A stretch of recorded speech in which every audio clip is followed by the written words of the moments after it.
Let's carry on where we are. I'm tired today. Time to meet Hendrik.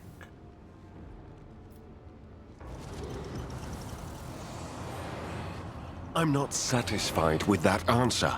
I will repeat my question again. The last electro-priest you killed, where did you find him? Burn in the fire of dawn, servant of the corpse emperor! Another one meets the limit of his utility. The last of them.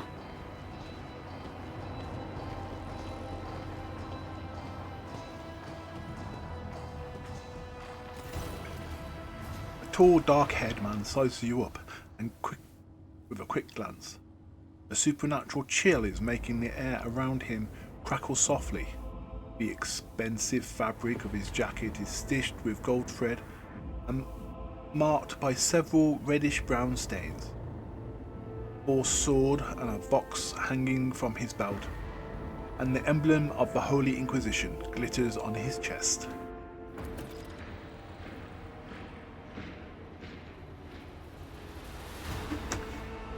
You try to focus on the man in front of you, but you cannot shake the image of the deadly torture he inflicts on his victims. Your pulse quickens, blood pounding in your ears and sweat beading on your skin. Seneschal, isn't this the chap we're supposed to look for? We're supposed to find the Lord Inquisitor?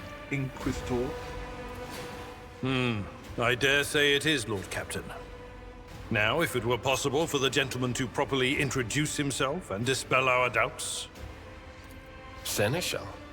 Lord Captain? Do I have the pleasure of speaking to a rogue trader? Allow me to introduce myself. Interrogator Heinrichs van Kallox of the Imperial Inquisition's esteemed Ordo Xenos. I must confess, I'm perplexed to meet someone of your standing in a place like this. I'm here to collect you. I am under orders from the Lord Inquisitor to offer any assistance you may require, after which I am to provide you safe passage to football aboard my ship. Then the timing of our meeting is fortuitous. I am requisitioning you and your retinue for my task. Starting with her. You have provided exactly the kind of specialist that this situation requires. I am the Domin's shadow. If she says the word, I will protect you. If she says the word, I will take you to the Undying One. Requisitioning? Young man, your choice of words is unseemly to the point of insult. You are addressing a rogue trader. I don't imagine you'll be any happier if I say taking into inquisitorial custody.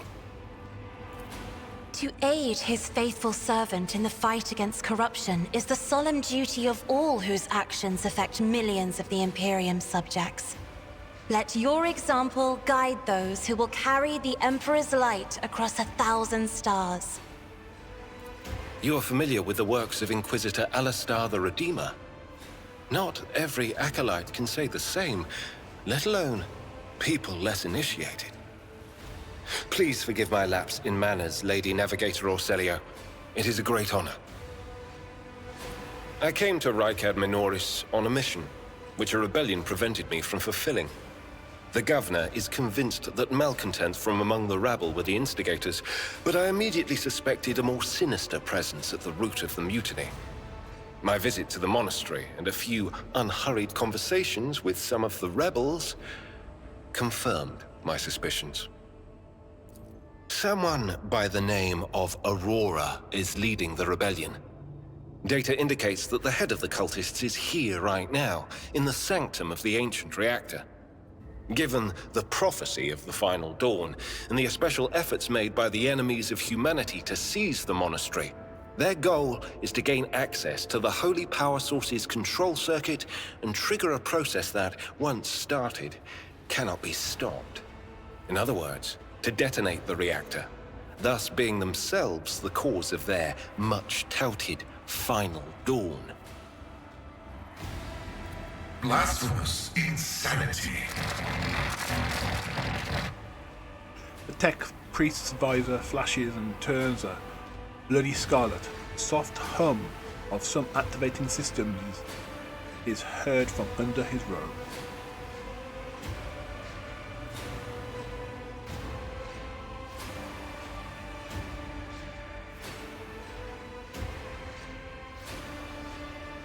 Precisely what were you doing what are you doing at this monastery? I arrived here with an escort squad, only to lose it in our very first open skirmish. The monastery is swarming with heretics. The soldiers I requisitioned from the governor fell in battle, bled to death, or deserted. I had to make do with catching and forcefully interrogating individual rebels. It is from them that I learned what I relayed to you just now.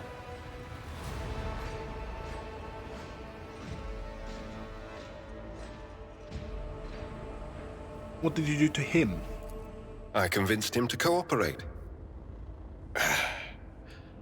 I can influence living bodies, and I find that the interrogated are much more eager to share information once the blood starts to boil in their veins.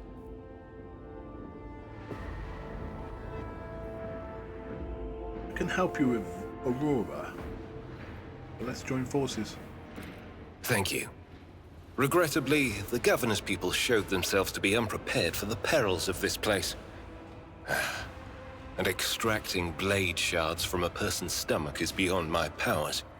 I hope that a rogue trader's retinue will prove more capable than a group of soldiers fresh off the base.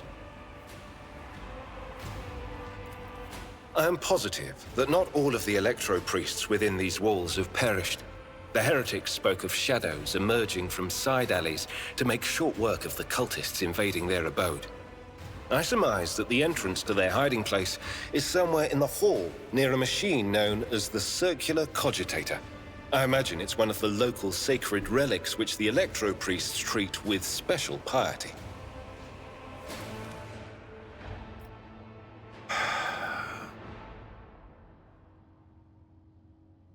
Gonna have to be Cassia. Because she shouldn't be down here. She should be on the ship. Everyone else, yes. Maybe not even Pascal. Pascal really shouldn't be here either.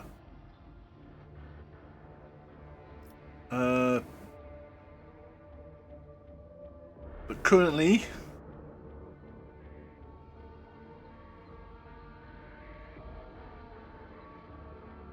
yeah, Cassia's gonna have to go. Probably the most powerfulest character in the game is being sent back to the ship. Alright, so you're running a force sword, auto pistol, and a bio staff.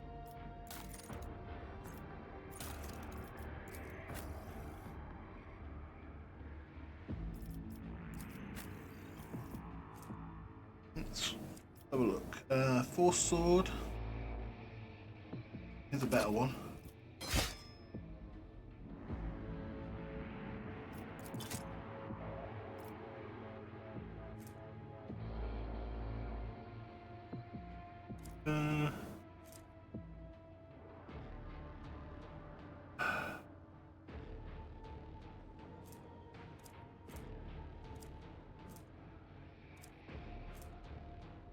Give you the heirloom pistol as your offhand.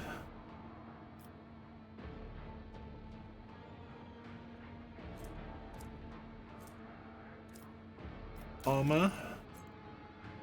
Wearing flak vest, medium.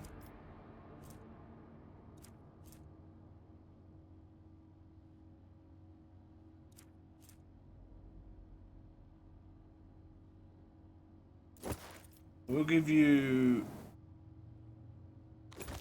this, so that will be same armor, but more dodge, and it increases by willpower based on your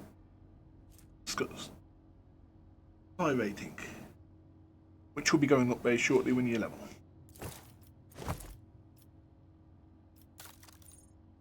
Right. Against warp.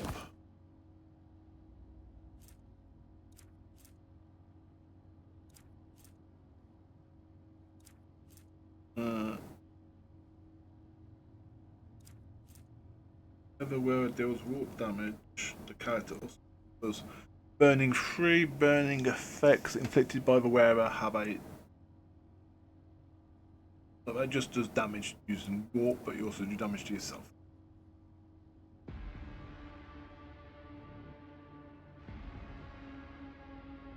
Gonna help.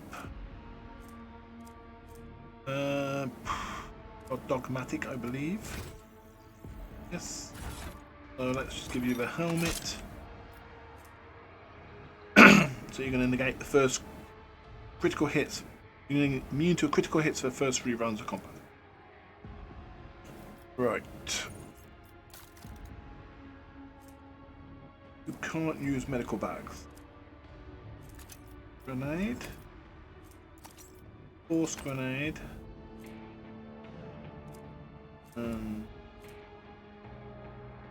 Bending grenade. Need to level you up. 9 ranks. You started off as a warrior.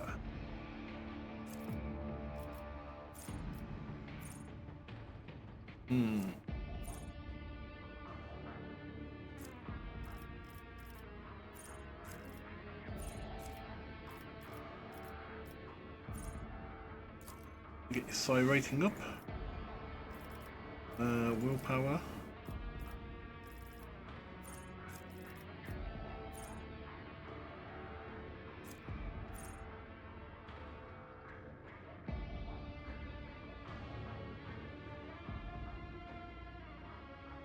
Deflection armor.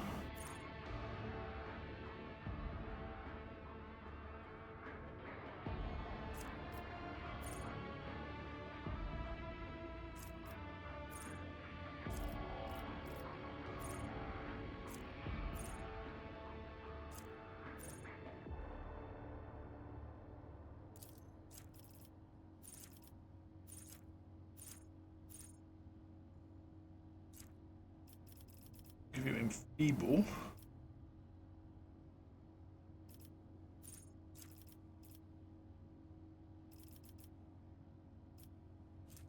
Now let's have a look. Dinos.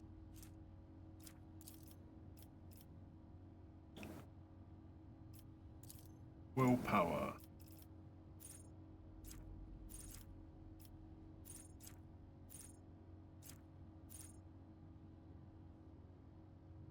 Focus armor increased by 5%. This bonus increased by 5 at the start of every round except for the first. Enemies adjacent suffer 10% more damage.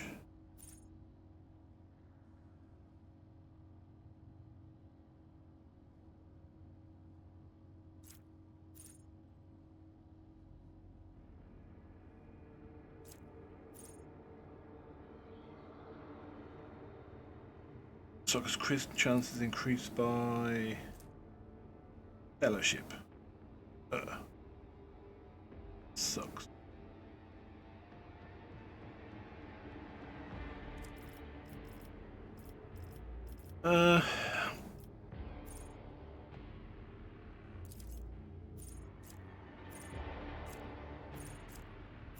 Blade of Light. Need a medicine.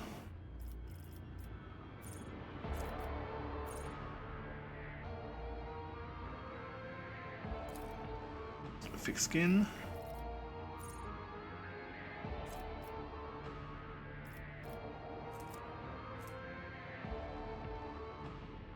Until the end of combat, warrior gets +4 MP for each kill and may use MP after.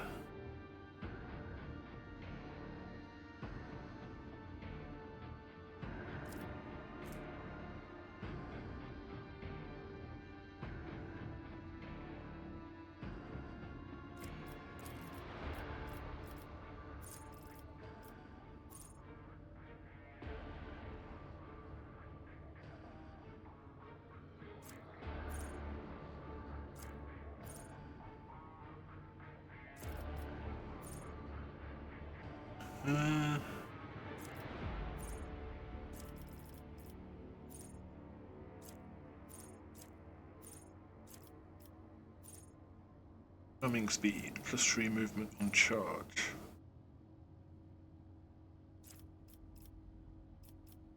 And I want tough.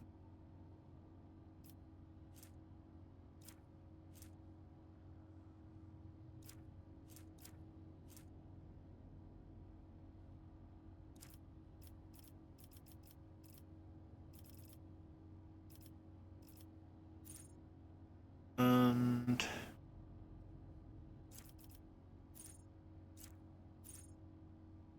Shield of the Emperor.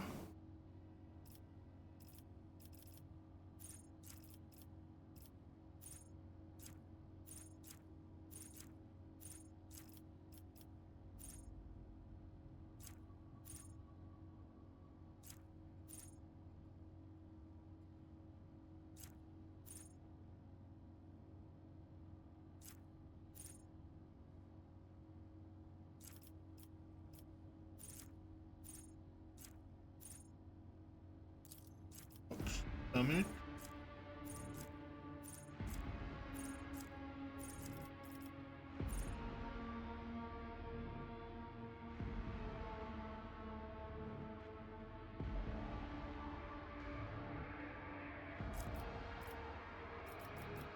Toughness.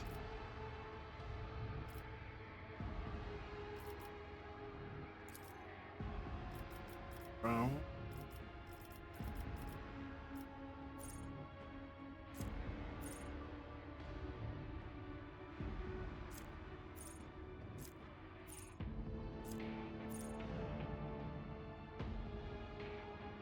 Increase damage on charge. Brown.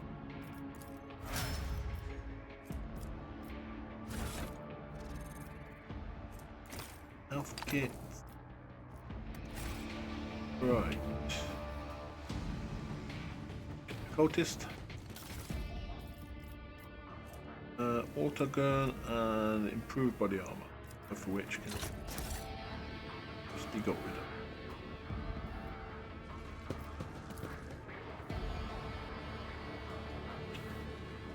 Rise to the top, or get left in the dust. My success is an irrefutable certainty. Oh, a chest. Yes, please. No armor. Oh, and Psycho staff.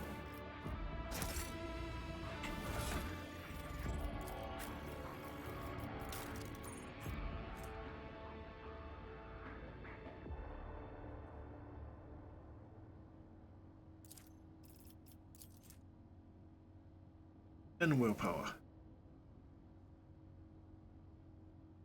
Gives heroic act and death for measure upper bottom line. Gives life and life.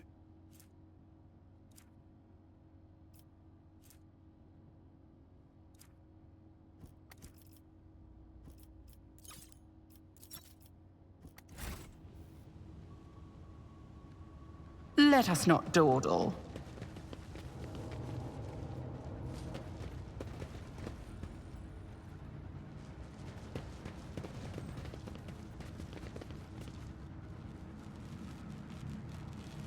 Yes, it is on. Data meditation is terminated.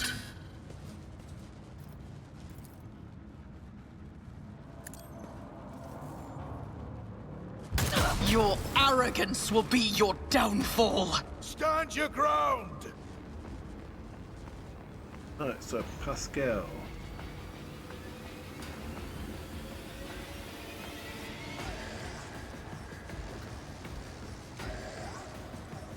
Everyone basically goes before us. Let's fall back.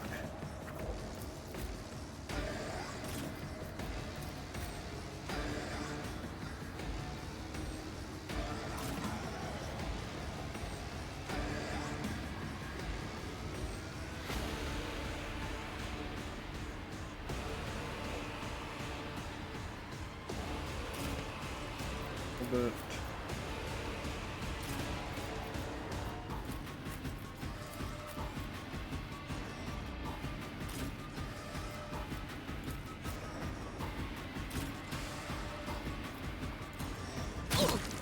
weapon at the ready.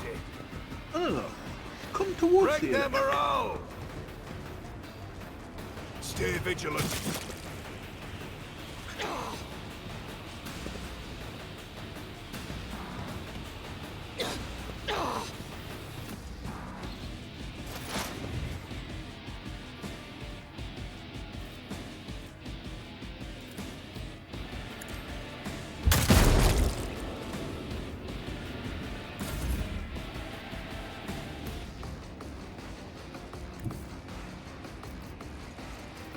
God Emperor, move through me! Be the fire in my heart!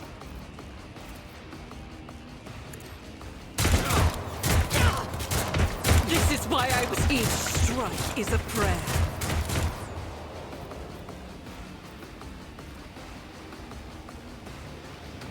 I'll do it. Burn.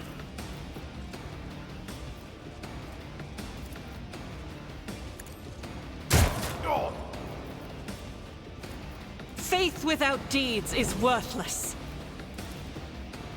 As the Emperor commands, I act.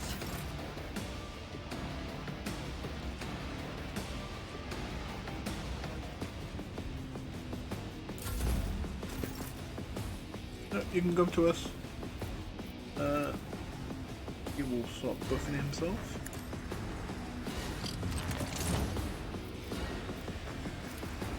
I won't object to it.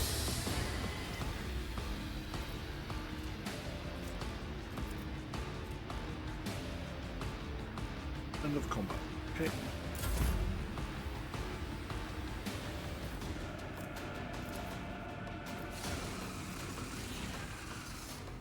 I'll see to it personally. Who if not me? High momentum.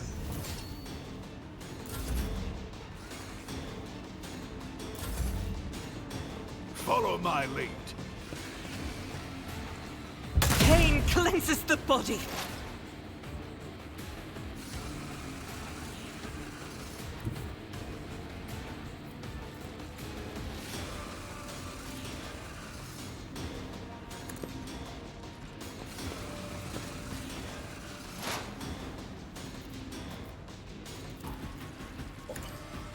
Insignificant value.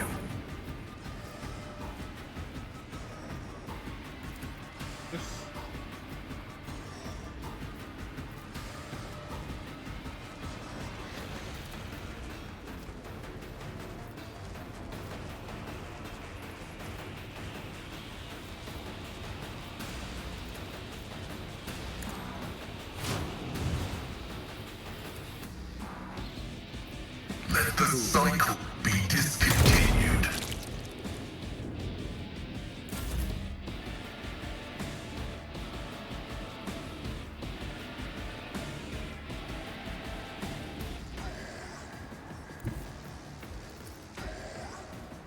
I will bathe this battlefield in righteous fury.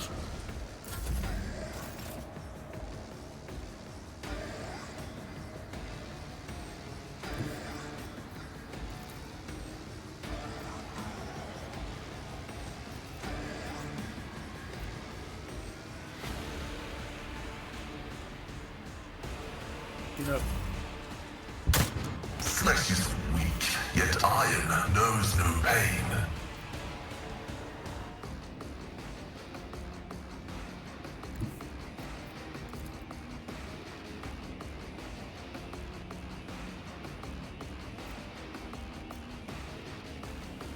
For the throne's glory.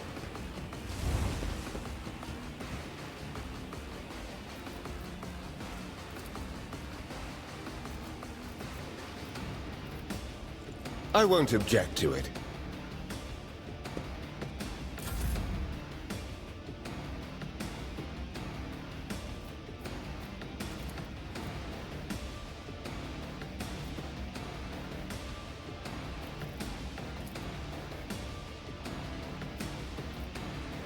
you know, that's gonna be a waste.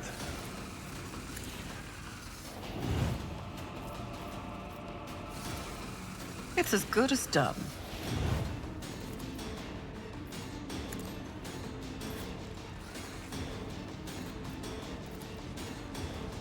Yes, I can see.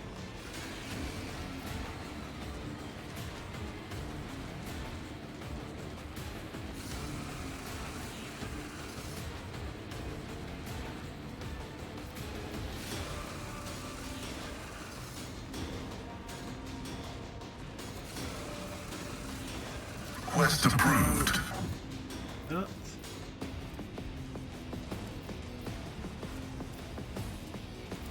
Those weakness. Bow is to sun.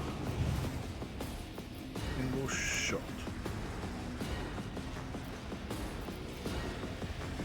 Ah, out of range. Bugger.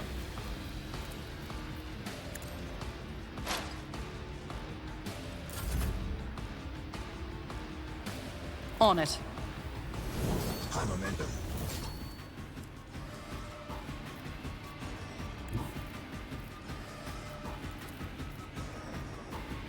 You should feel honored to witness this.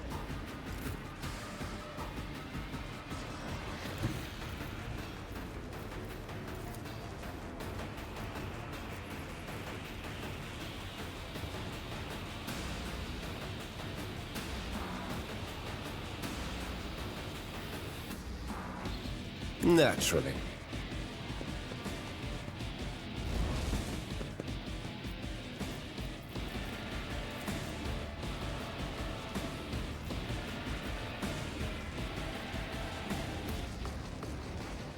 Let's see to it.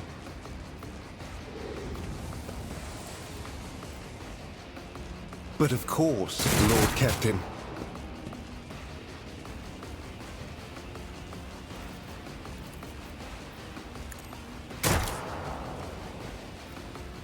Let's see to it.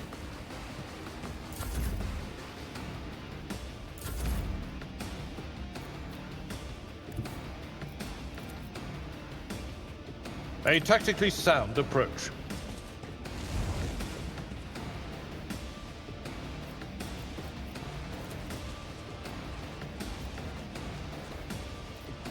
Indeed.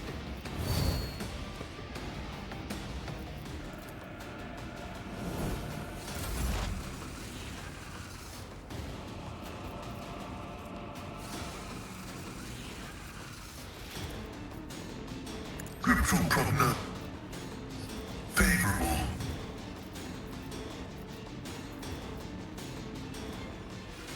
Request approved.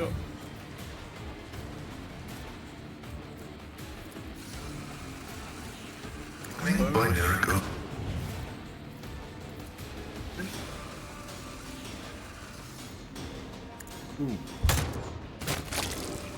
Successfully terminated.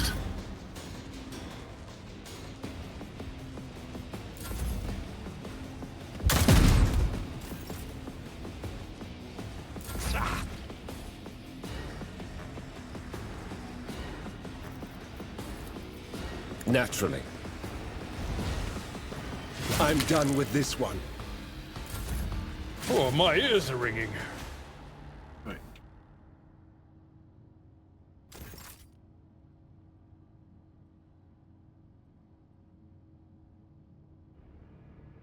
Oh, bugger. I've suffered worse. I've seen a lot of innocent people. I've yet to see someone remain so after an interrogation.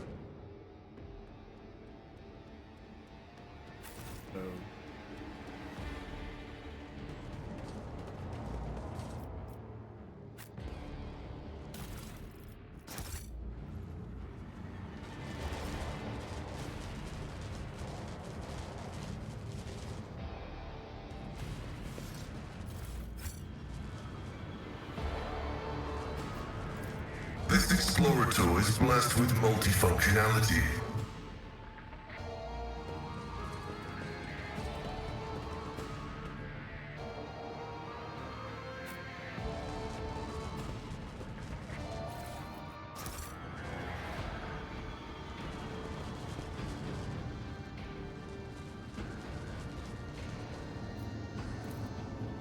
Experience? Nothing matters more.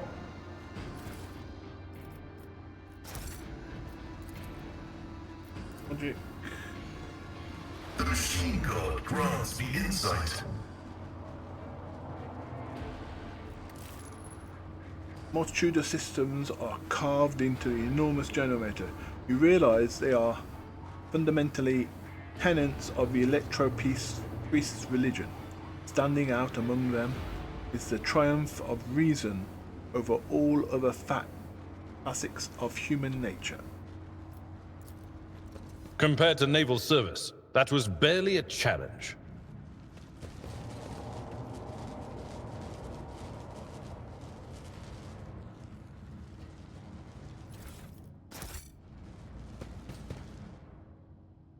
Keep your wits about you.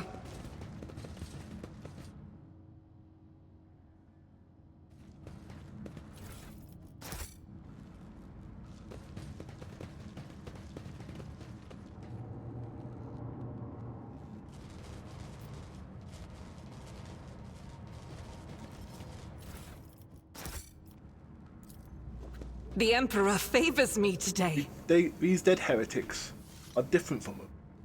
The symbols on their clothes are drawn wrongly, and standard issue military uniforms show through the blasphemous tatters. They're converts, basically. Operation successful.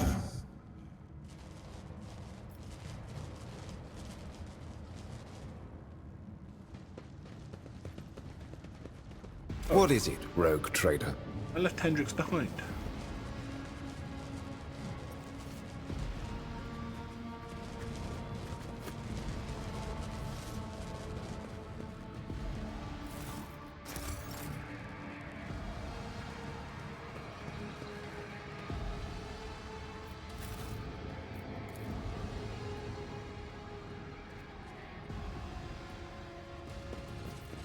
What happened? Crippled. Oh, that's not good. Sometimes you consult the appropriate treatise on Tactica Imperialis and weigh every step. Sometimes, though, you just fire your biggest cannon and save the day.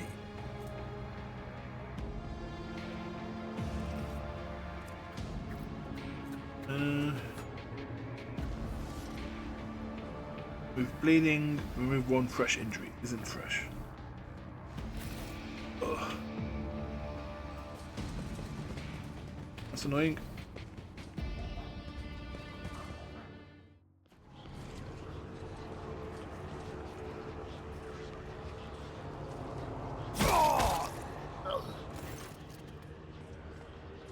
A crowd of cultists have surrounded a tech priest, crucified upon a mechanism. A rhythmic whisper, repeated by 100 voices, blend into some blasphemous enchantment. Powerful discharges of motive force run through the machine, causing the unfortunate prisoner's body to convulse brutally, forcing woeful cries of pain from his limbs.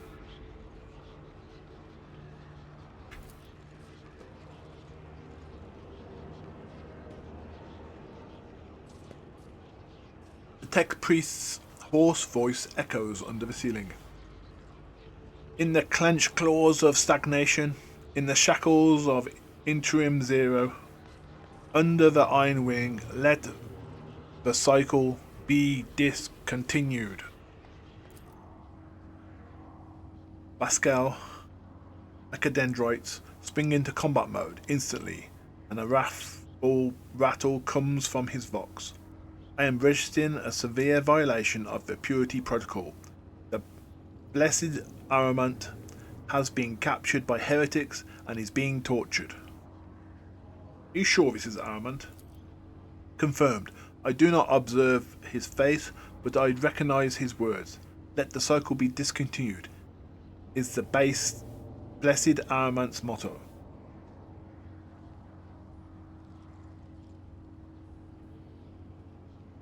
Then let us kill them all. Oh, look around the hall. The heretics have taken up positions everywhere, and many more are undoubtedly hiding in the passageways leading out of the hall. For now, they are all focused on the sacrilegious torture of the tech priest. Do not notice you. Let's just kill them all. My analysis of the situation indicates the overwhelming numerical superiority of the enemy. In an open confrontation, the Blessed Armand may be randomly or deliberately harmed by fire. I have an alternative proposal in direct engagement.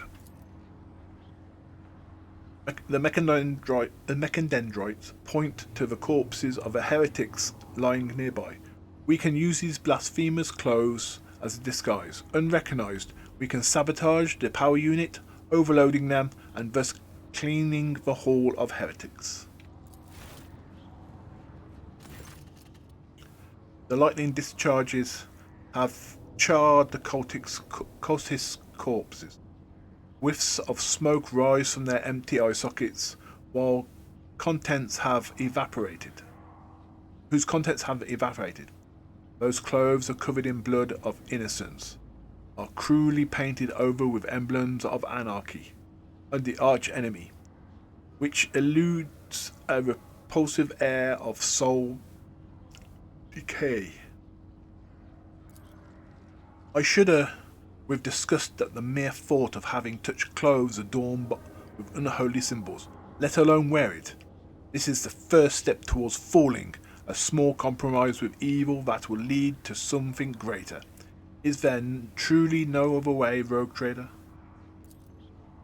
Signs of the archenemy are not just painted symbols, but conduits of its will. The words of their prayers, even spoken without faith. Their coats of arms are deceitfully worn. All this increases the presence of the ruinous powers near you, draws their corruption attainment to you. With a look of revulsion, Kilbeth picks up one of the rags with the tip of her sword. Nothing but your word, Domino Kinokon, can make me don this filth. Once we are done, I will scrape my skin clean with a metal brush, bathe in caustic light.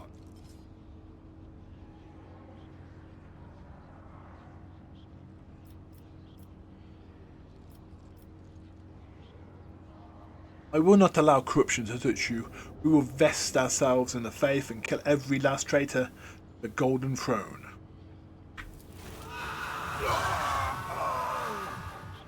Another desperate scream rends the air. So be it. May the Omnissiah protect the Blessed Armand in the coming battle.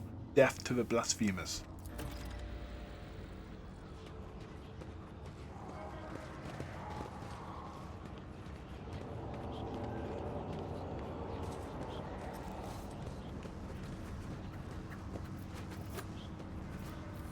I'm listening. Anything worthy of my attention?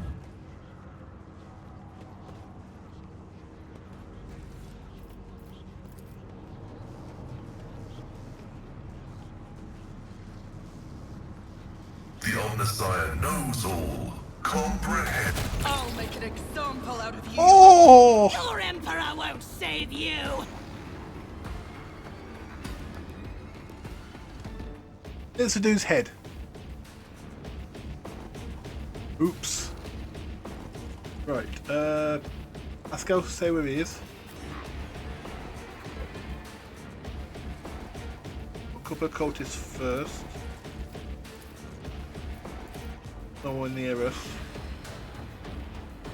So, move up.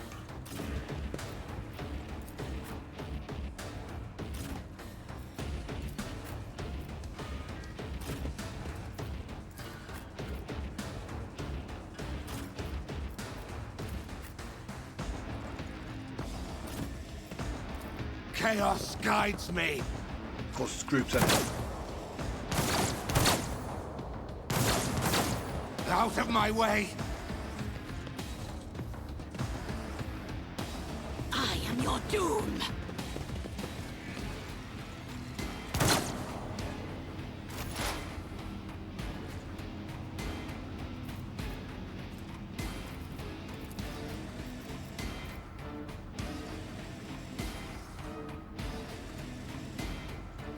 start off Running binaric override. protection. My vow is to serve. Death to non-believers! Ah! Chaos guides me!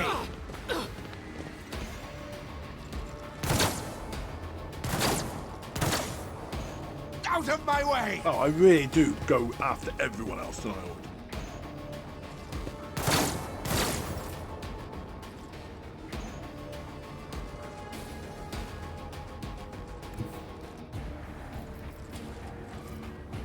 I've seen worse battles than this in my time.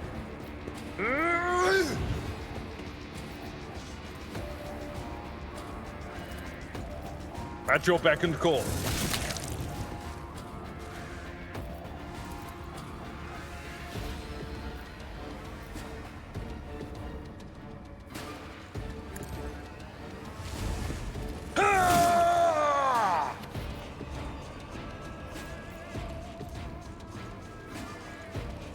That's not the Seneschal's job. I'm supposed to get a free shield bash. I will do my duty. I serve the ruinous powers! Death to the weak!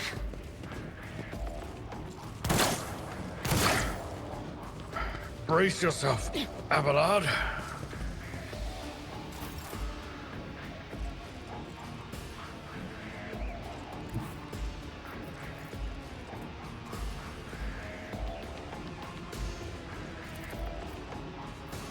A dance of blades and shadows. There is only death, yours or mine.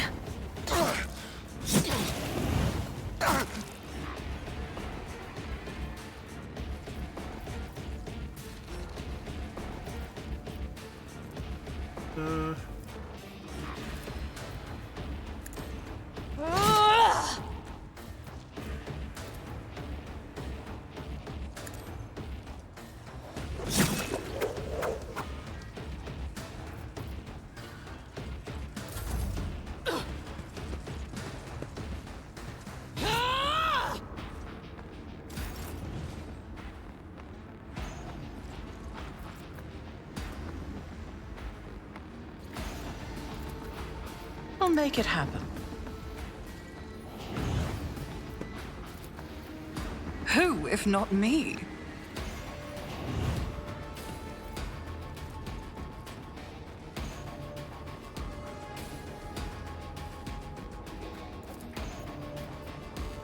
It's as good as done.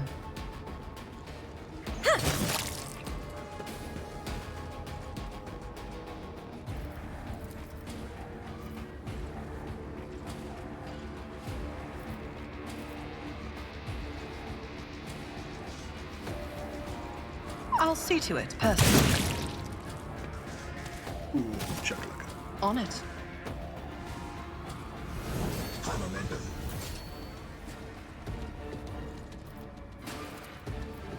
Here's my perfect moment!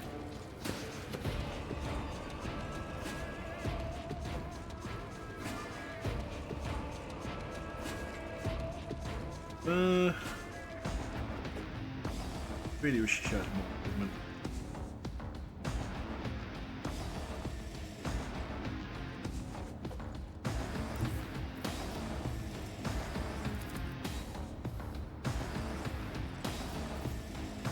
I am your blade and shield.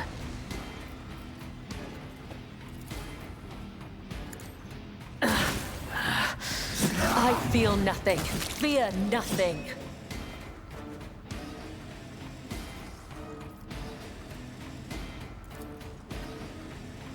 BBs do I have?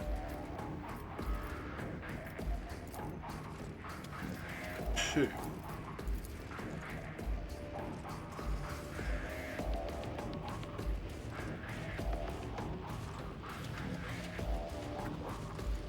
I shall not fail.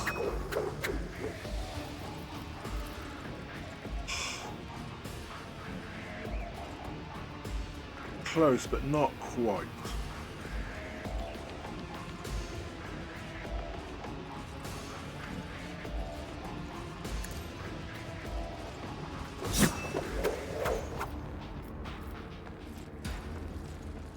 The shadows will see it done.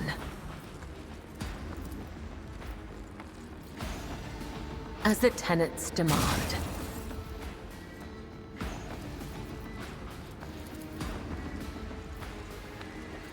Trust me.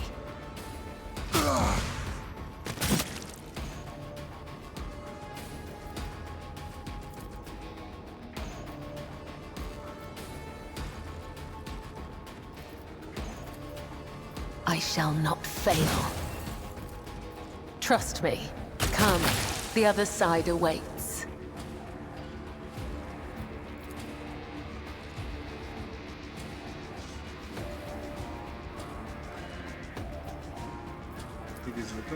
I got 2 more again.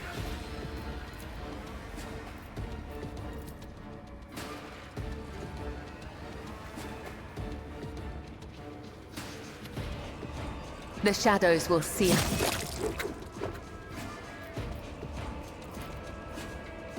Trust me, death is a blessing.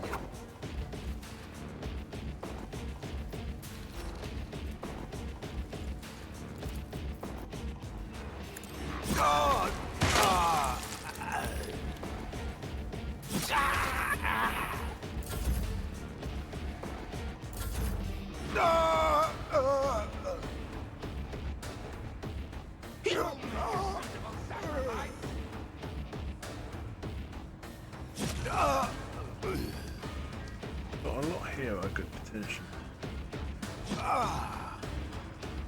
But I'm going to end up killing Abelard in the process. Rejoice in battle!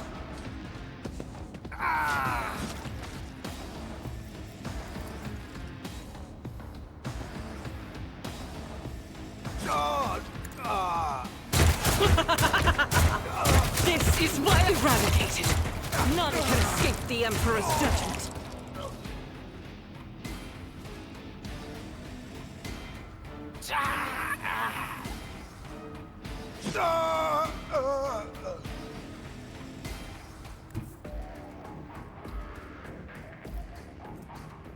I'll do it.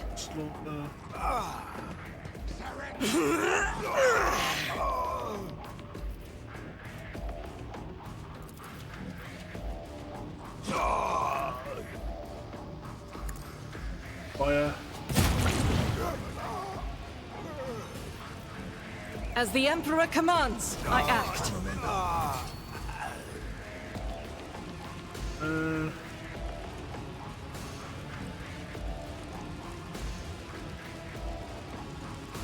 Power resides in the will of the righteous.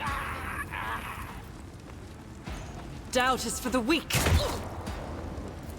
I'll do it. That is not the Emperor's will. I will not.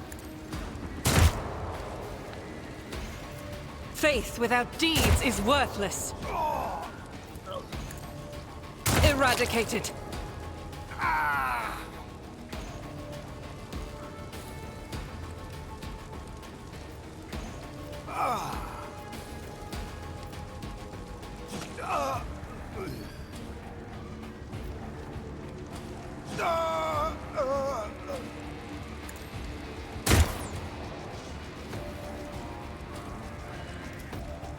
As the Emperor commands, for you, my Emperor! Doubt is for the weak.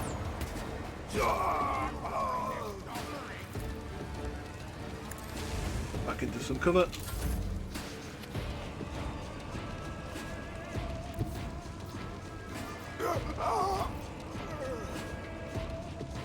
Everyone, step aside.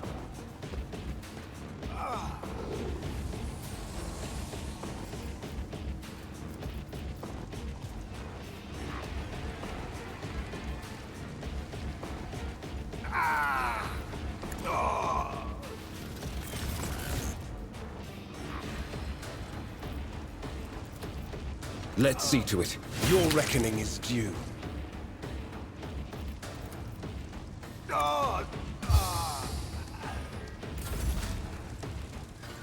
chaos guides me. Aim for the heart next time. Who can I see? See everyone. Running binaric override.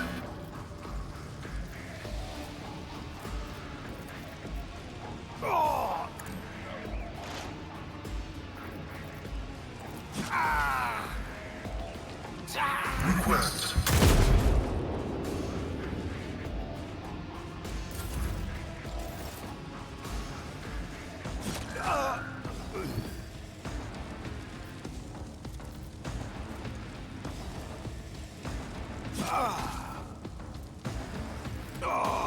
Tried and tested tactics are the best ones. One fewer target.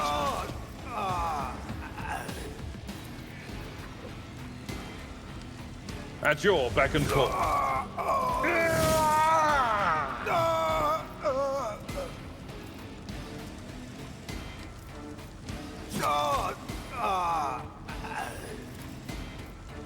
Indeed.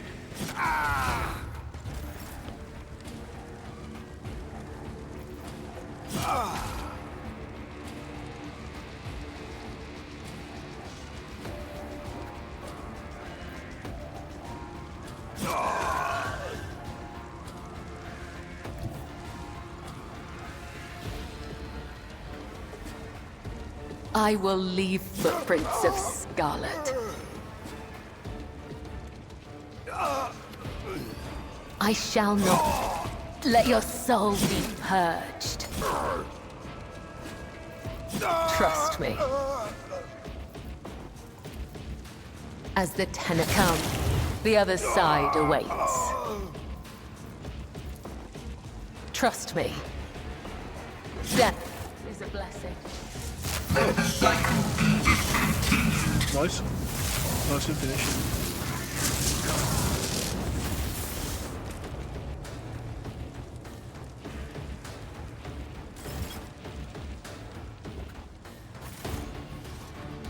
Okay, so when you get it low enough, we'll just kill everyone. Yeah,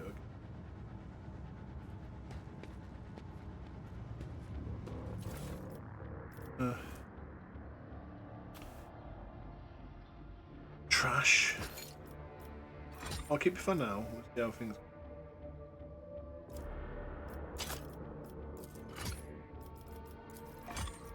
Back up.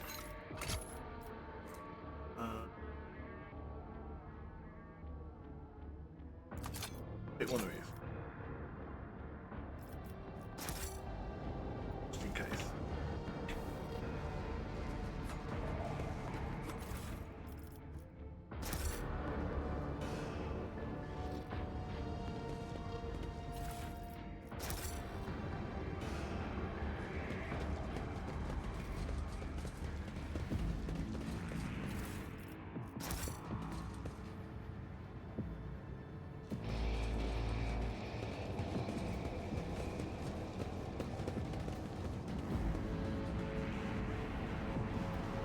Over there!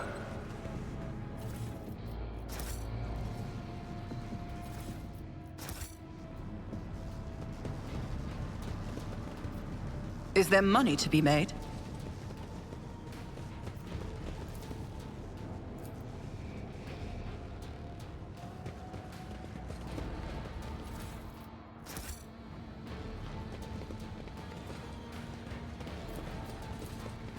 This explorator is blessed with multifunctionality.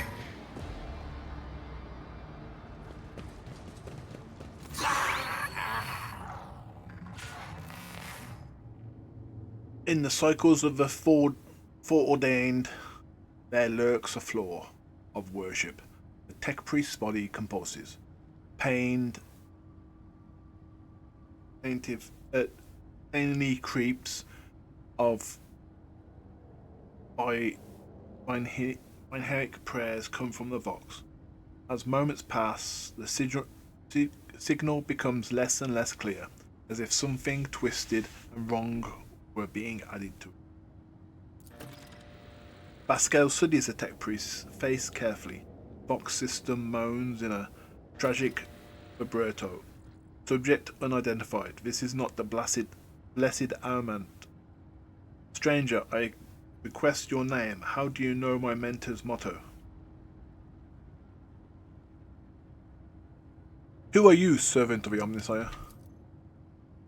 The fire of the health sent forth sparks. The name of this spark is Abel. Hanuman.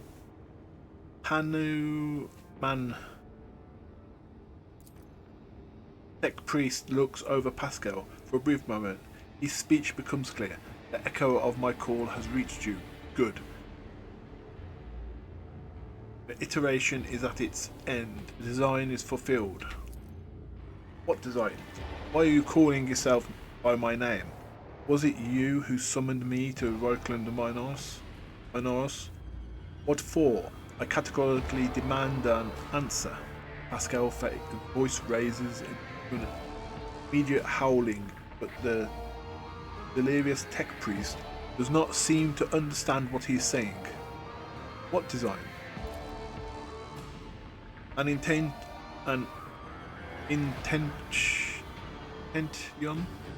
both bold and honourable, to open new gates for the water of knowledge and comprehension, a plan written so that the righteous may follow. And trust is the greatest pattern of revelation, the uniform progression towards it. Pascal's voice is trembling with elation. Those are his words. I have not heard them in so long. Ask him about Armand. You ask about Armand. You came here because of him, after all. No, the tech priest's weakened voice grows stronger. He came because of himself. Myself?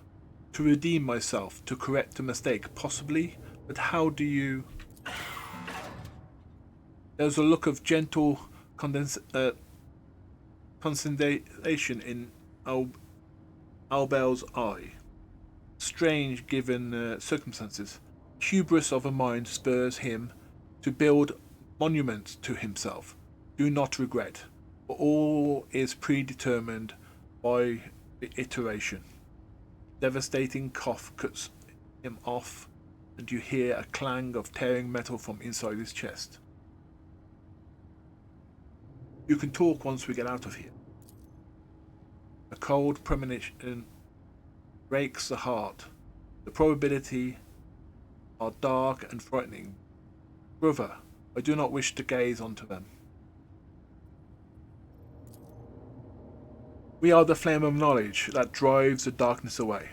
Pascal quickly inspects Abel's wounds, paying no mind to the blood, sacred and gaunt stains his sleeves. His vox raps smoothly. Do not fear what is to come, brother. We are ready. I'm gonna attack, please. There are deep burns all over his flesh, and his skin around his augments is charred. Blasphemous spells have been carved into his sacred iron, forming unholy litanies of scrap metal. It is amazing how robust the tech priest's life support systems have proven to be in maintaining the sparks of his life in the grievous wounded body.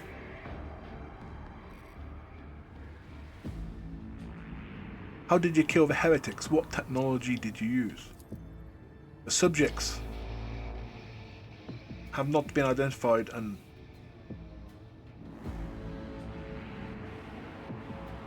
okay.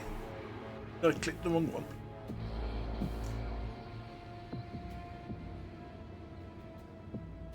Oh, do you know him, Pascal? The subjects have not been identified, and no record of in my catalog. Interrogation is impossible due to subjects' evident effective state of clouded consciousness. How did you come to kill the heretics? What technology did you use? Existence has worn thin and threadbare.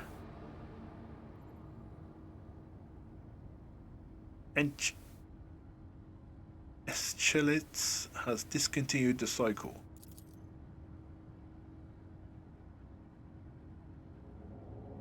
Eschelitz. This word does not appear in my catalogue, but I am aware of its existence. Perhaps it sounded in the Blessed Armand's sermons. I must consult my notes. Try to take down the tech priest. As soon as you touch the tech priest's battered flesh, he shifts his gaze to you and says, with sudden clarity, "Many sparks have gone out, but not all.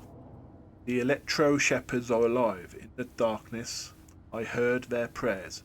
Find them, save them, recite the hymn of contact circuits restoration, so that you may behold what is hidden."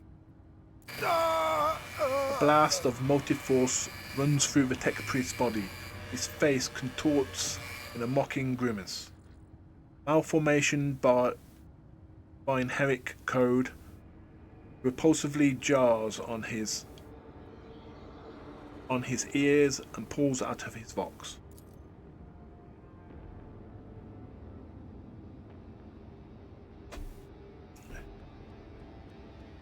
Information archive to the effect of that the circuit restoration hymn is entrance password to the Electro Priest's hidden place. Pascal responds with the dour hymn of a containment. Hurrah. I note with great sorrow that the cultist's ritual have been partially successful. My tech brother has been tainted by corruption. He is in the grip of schematical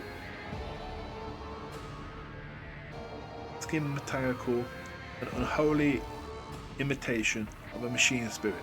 I request immediate activation of Tex Fortium Protocol. Kilabeth gives Pascal a long look, her eyebrows raised in solemn question. Pascal responds with equally long silence in cracks. Thank you for your cooperation. Request denied. Cataclysm demands that this act be performed by an authorized unit.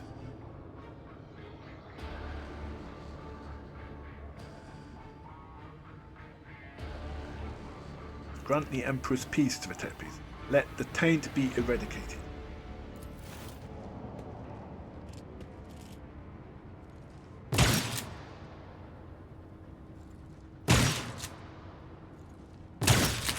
It's one way to do it.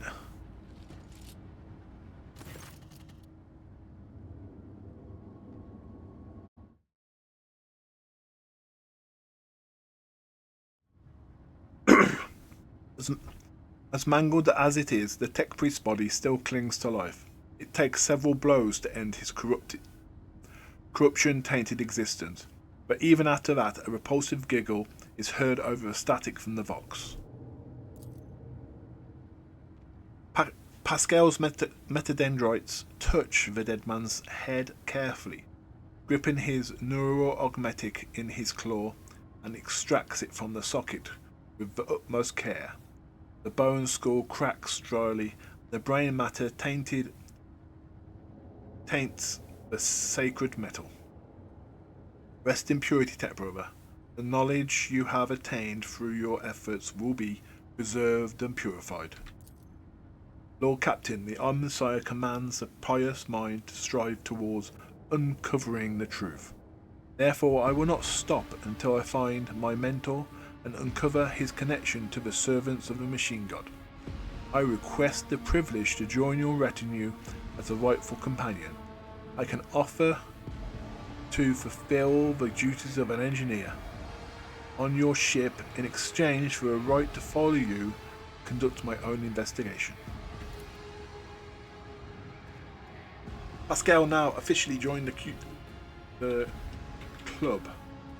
Always keep your eye on the prize. What am I doing for loot? Mistress Cabela, you move with the utmost confidence in unfamiliar places.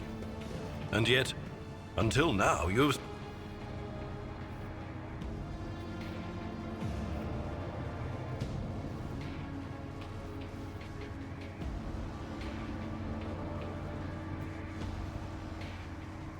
You have to cut off.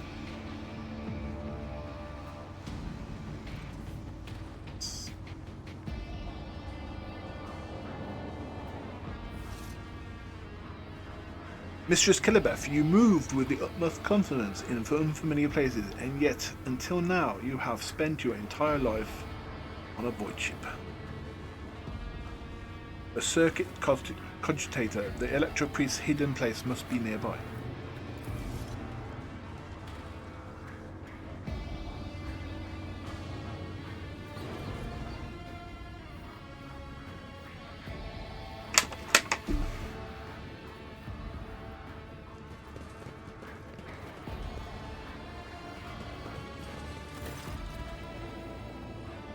A shortish, muscular man wearing the scarlet colours of the priesthood of Mars steps into your path.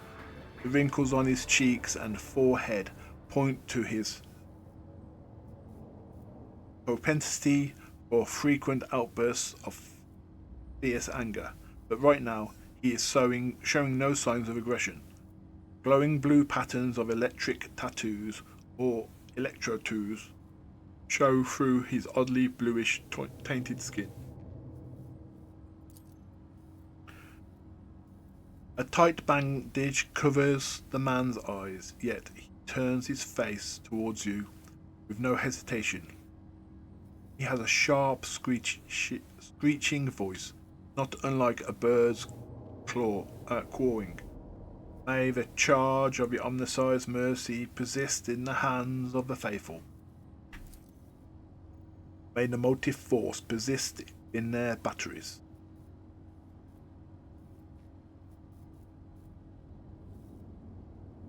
Sign of the Aquila, may the Emperor protects. Man responds coldly, as if giving a military command. The Omnissiah knows all, comprehends all.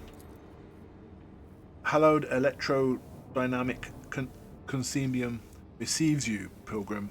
I am Daha Impulse 6, a servant of the motive force, the predator electrode of this sacred monastery.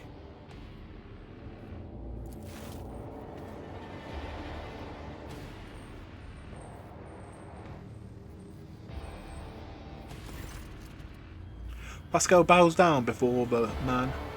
A trill of binheric signals come from his vox, to which the praetor responds with a solemn gesture of blessing. Pascal turns to you and says, "The rank of a praetor electroid is a sign of high standing within electro priests' fraternity.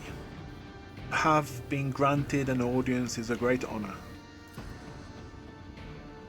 Praetor Electroid looks at Kilibeth and gives a dignified nod.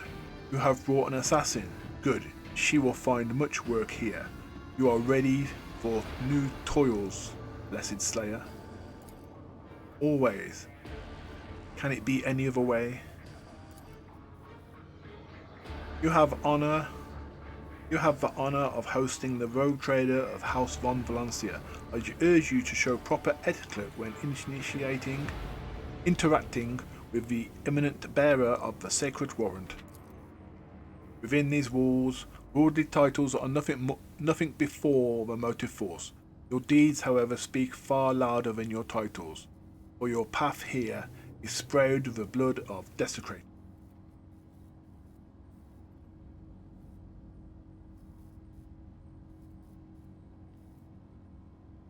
The High Impulsive 6. It was you, was it not, that Logis Abel came seeking interpretation of his data? Trance. Yes, Tech Brother Abel. Yes, Tech Brother Abel arrived here to engage in a magnetic meditation that would help clarify his visions. Fortunately, the heretics' machinations prevented us from completing the ritual. The esteemed Logis volunteered to help in defending the monastery, but contact with him was lost soon after. Logis Abel is dead. Sad news indeed. Tech Brother Abel was chosen by the Omnissiah to be a comprehensor of great mysteries. May his spirit motive force come into new being, the founder of the Valancius fusion reactor.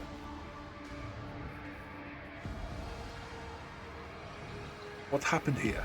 How did you manage to survive? When the heretics descended in droves upon the Imperium, we gave battle, but the unholy foes burned it on the Sire's warriors under a mass of their bodies, thus extinguishing the defenders, sparks of purity. It was then that I ordered my few surviving brethren to retreat into the monastery's secret chamber. Upon taking refuge here, we began to destroy the blasphemous intruders in fictitious ways. Alas, as fiery as my brethren's anger was, I had no right to permit them to die in honest combat, for the task of taking back our abodes still lays ahead of us. I must command the skills in which your secret chambers are concealed. A little tinge of wounded pride in Hendrick's word, as if he is upset about failing to discover the Electro Priest's shelter. You chose a tactic that was very wise. There was no point in losing more lives in a massacre that the cultists wrought. The leader of the heretics fought her way into the Ark. Riven Wells and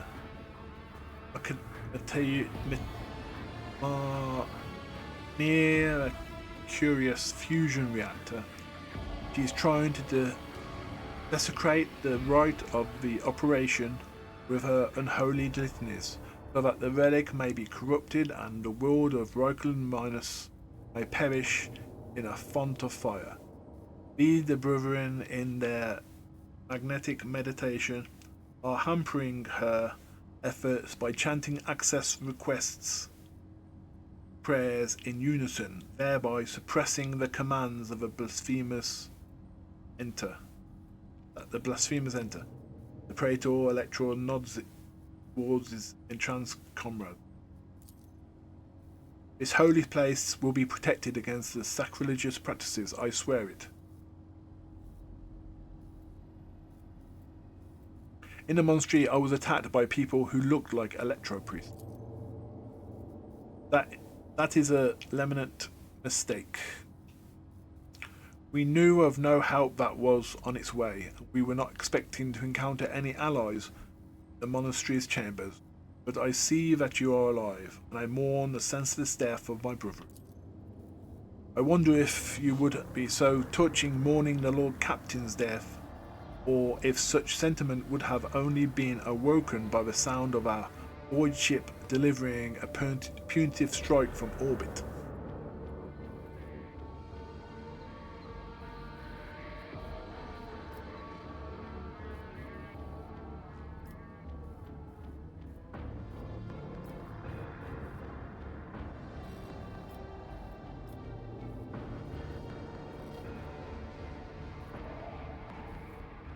True person of faith would never have hidden and let the enemy take over the temple. The Praetor's Electro's face becomes stone-like.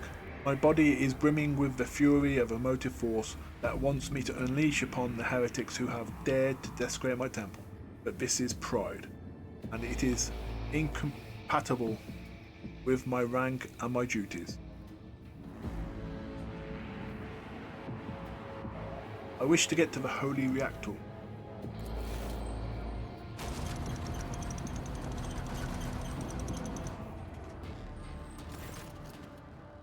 The Ark is hidden from the pilgrim's eyes, but considering the extraordinary circumstances of your visit to the monastery, I grant you the right.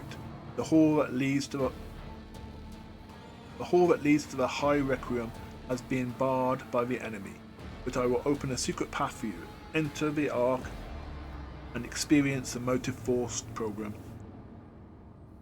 We will pray to the security system that may refrain from punishing you for your intrusion. Time has come to prove your loyalty to the Omnissiah, Praetor. In the name of the God humanity, strengthen my numbers with the faithful eager to fulfill their duties that may help punish the blasphemer. Praetor stays silent for a long time. Finally, he lets out a deep sigh. Thank you, Pilgrim, for reminding me it is our duty to humanity. I will send the Consortium warriors to aid you if that is what his warriors want me to do. Right, so we've got some help. Kratos' aid. Oh, extra armor.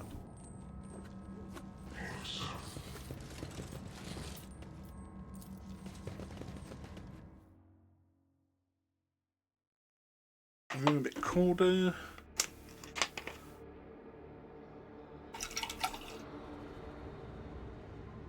Is going on today with my bitrate.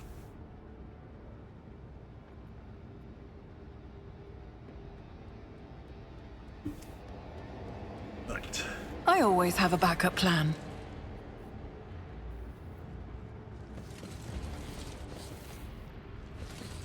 Fortune smiles on us.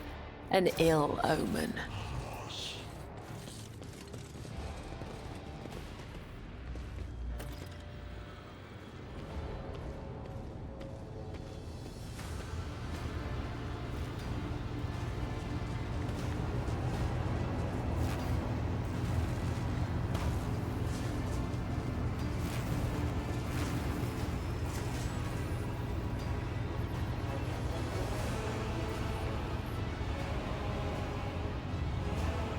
Interesting face.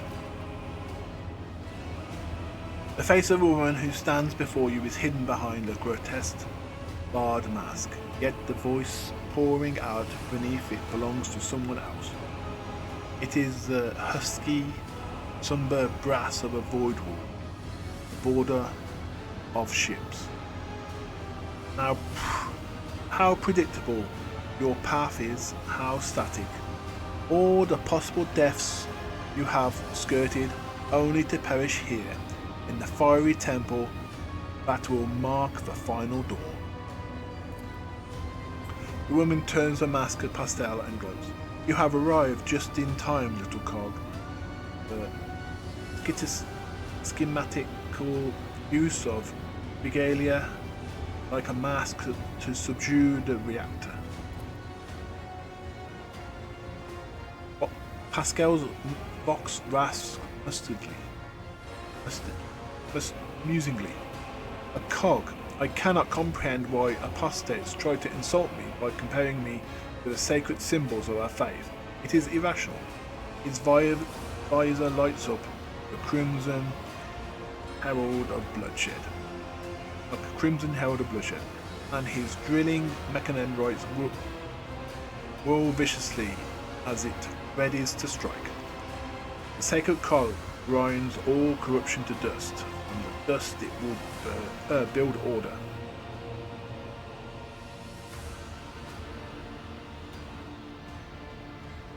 Pascal, announce my arrival.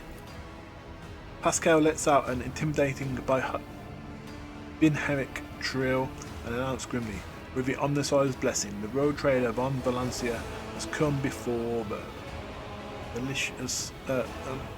miraculous fusion reactor, seeking to perform purification and eradicate the corruption. All unauthorized personnel are hereby ordered to lay down their arms and humbly accept their punishment. Humility is the lot of the meek. I am the harbinger of the great changes, and visions of the great cataclysm to come have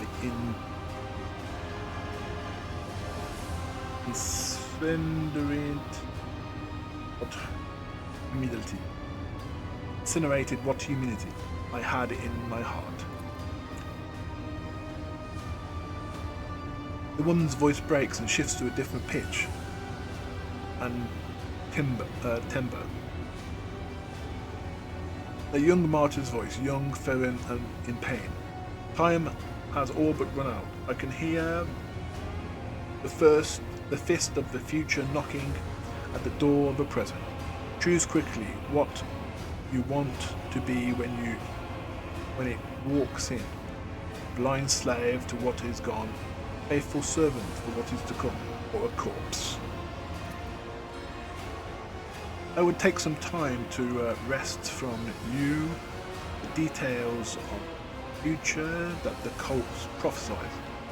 Hopefully, when we're done, what's left of you will still be capable of coherent speech. What you'll be is a living torch, blazing for his holy glory. Gender's voice burns with pure hatred, trembles at impatience. With impatience, make the promise come true. Name of the God Emperor, thy foul nature. The woman's voice becomes thin and brittle like an innocent child. Execute them in the name of the Edge of Daybreak. The Electro Priests rip their hands off the command panels, rending their flesh on the stake of the pierce them. As the skittish mechanical controlled bodies are imbued with motive force radiance, all the unfortunate can do is scream in horror, plead for swift death. Aurora begins muttering unholy litany, broken Gothic.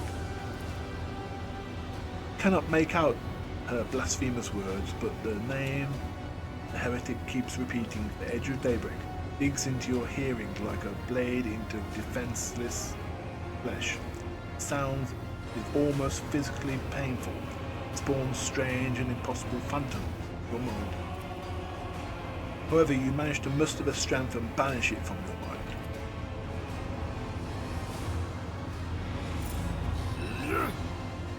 Your arrogance will be your downfall.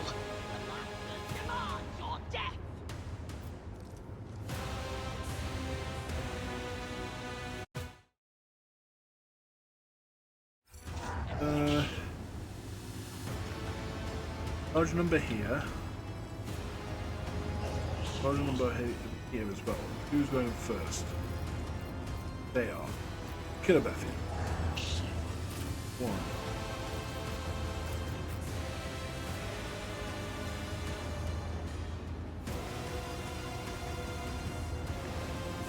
She's going this way to kill.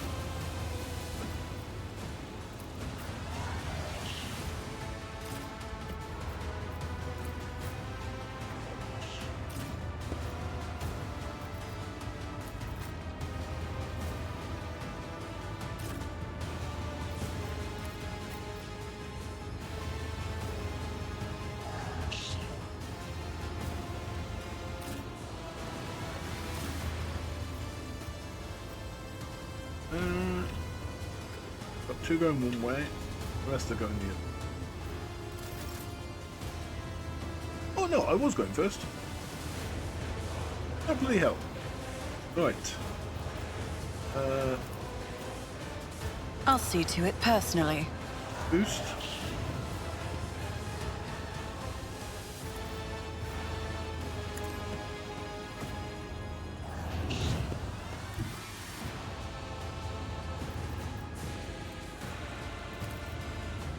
Taking calculated risk is my second nature.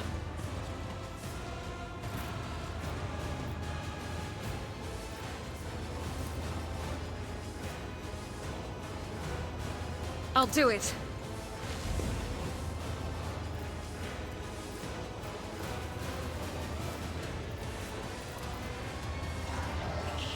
Faith without deeds is why I was chosen.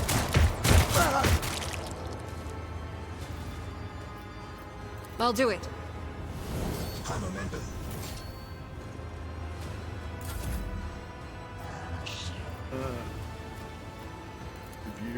You should feel honored to witness this. Turn. Guided by faith! As the Emperor commands, none can escape the Emperor's judgment. Each strike is a prayer.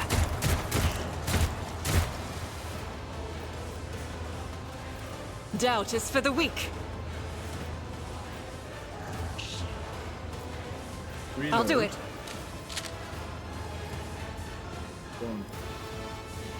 As the Emperor commands, I act.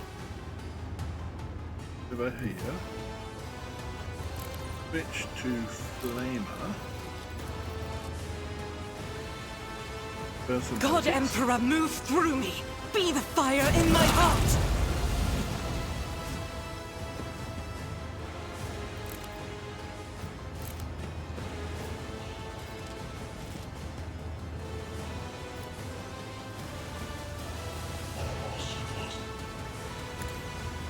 None can escape the Emperor's judgment.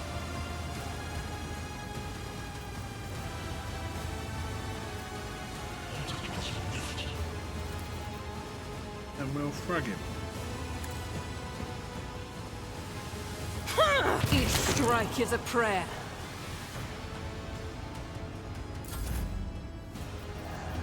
It's as good as done. Okay. Another one ready. Right, so we want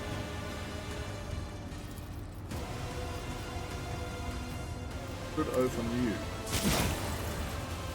I shall not fail.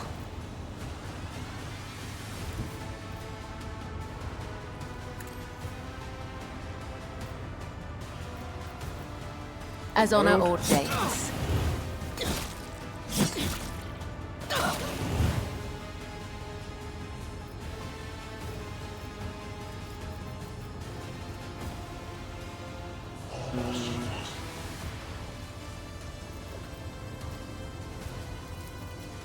Blood.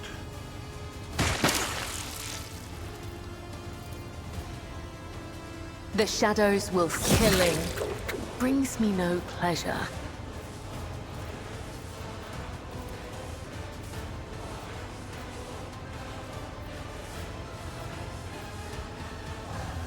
The undying Emperor whispers his will.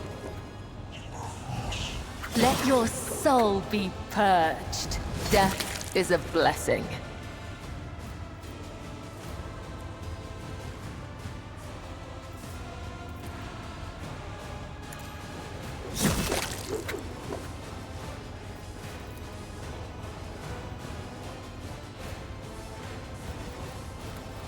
As honor ordains. As the tenets come, the other side awaits.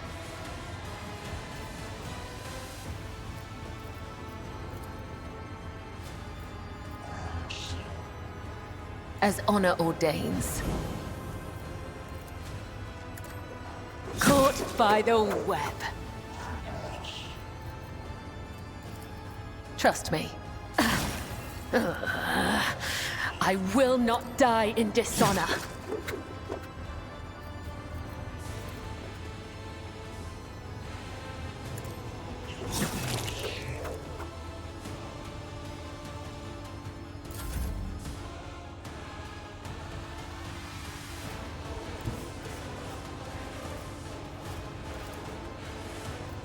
The Emperor is on our side. Nice and simple.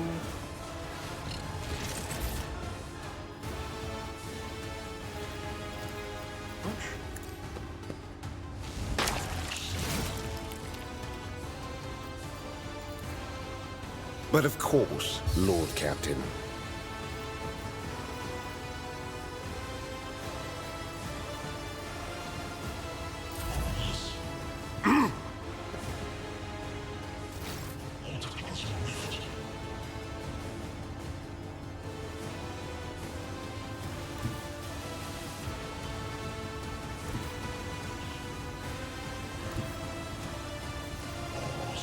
I will bathe this battlefield in righteous fury!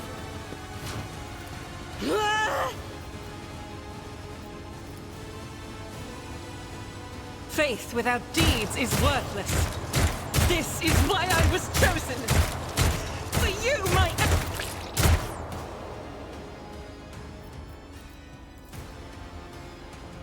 I'll do it.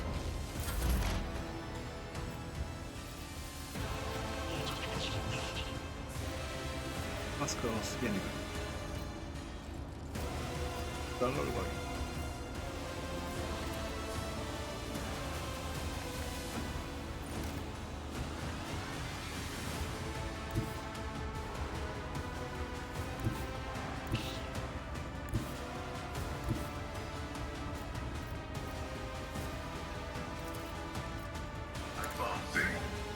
See what?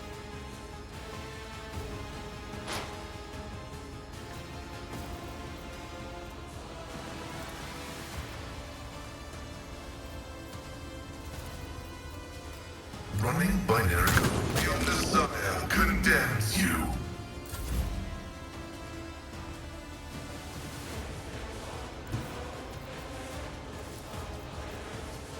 Follow my lead.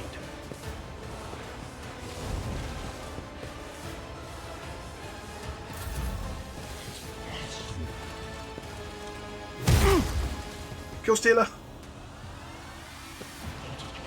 There is only death, yours or mine.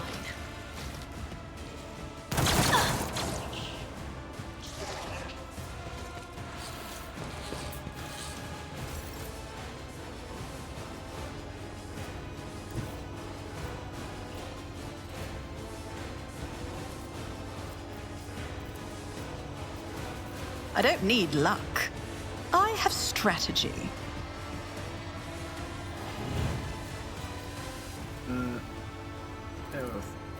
Who, if not me?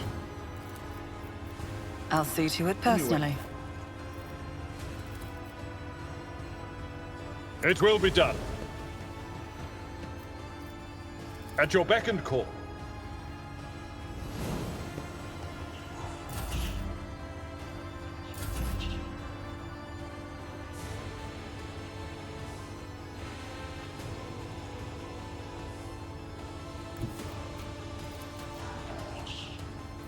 The shadows will see it done.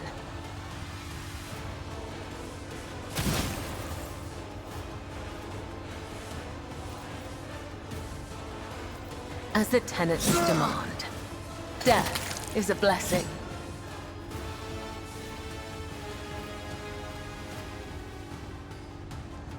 I shall not fail. Trust me. As honor ordains.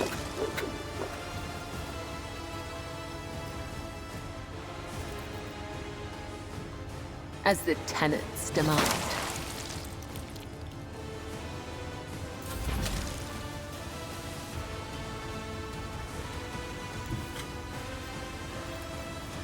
I'll put my psychic abilities to use. Be gone. Let's see to it. I won't object to it.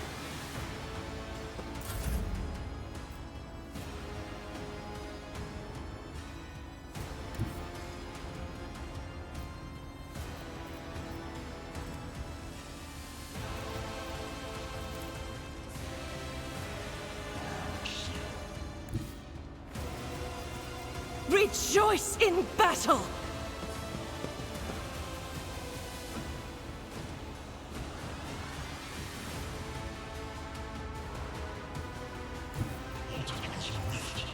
The enemies of the Emperor will be undone!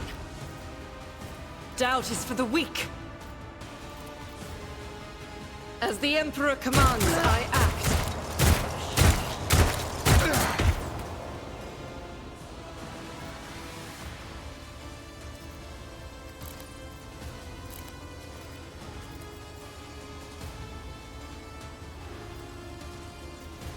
I'll do it.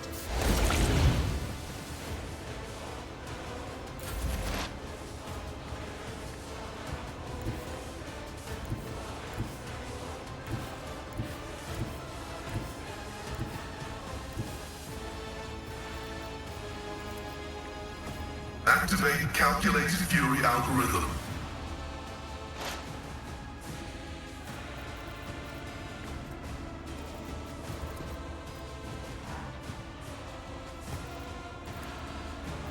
The Omnissiah knows its significant value.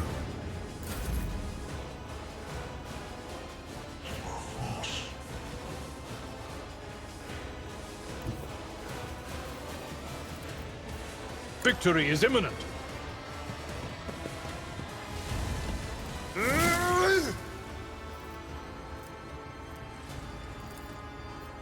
It will be done. I will do my... momentum.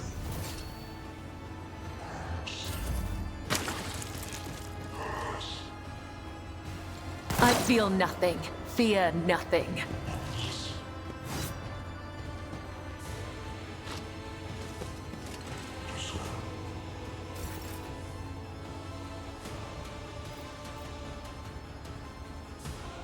I am ready for whatever comes.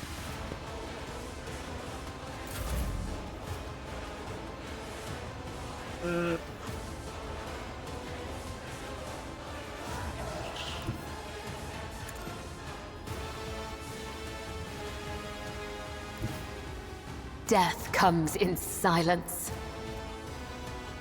The shadows will see it done. I shall not fail.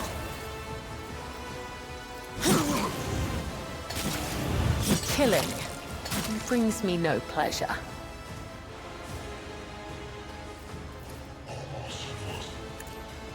Death is a blessing.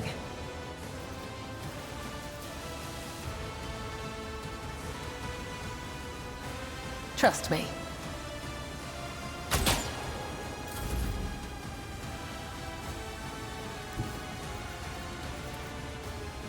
I need a foothold.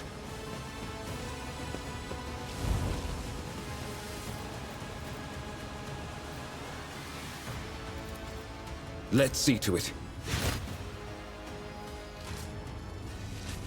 Enough. Now an aged, rattling voice speaks to you from behind the bloodstained mask. You are powerless to halt the approach of what is to come. I see a crimson trail leading humanity to its doom. I see a glow of the final dawn. And that means existence has made its choice. A dagger flashes in Aurora's hand. She drives it into the control panel, all of her strength. Now you will see it too.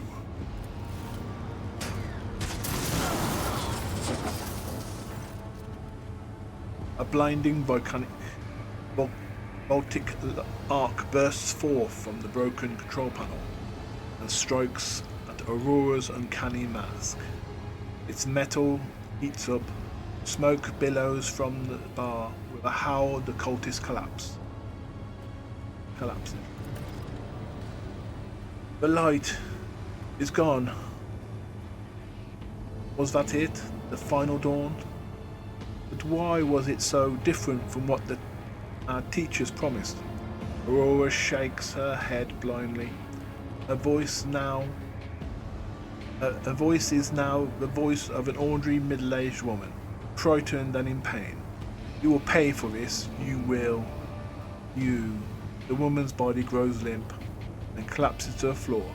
Her iron mask hits the ground with a dulled thud. Pascal examines the corpse of the contempt, then concludes dryly, confirming purgation and termination. Hendrix grimaced in disgust. The heretic took the secrets with her, did he?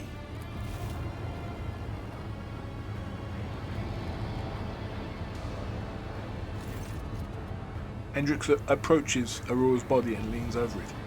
A minute, please, Kinokon. I need to know more.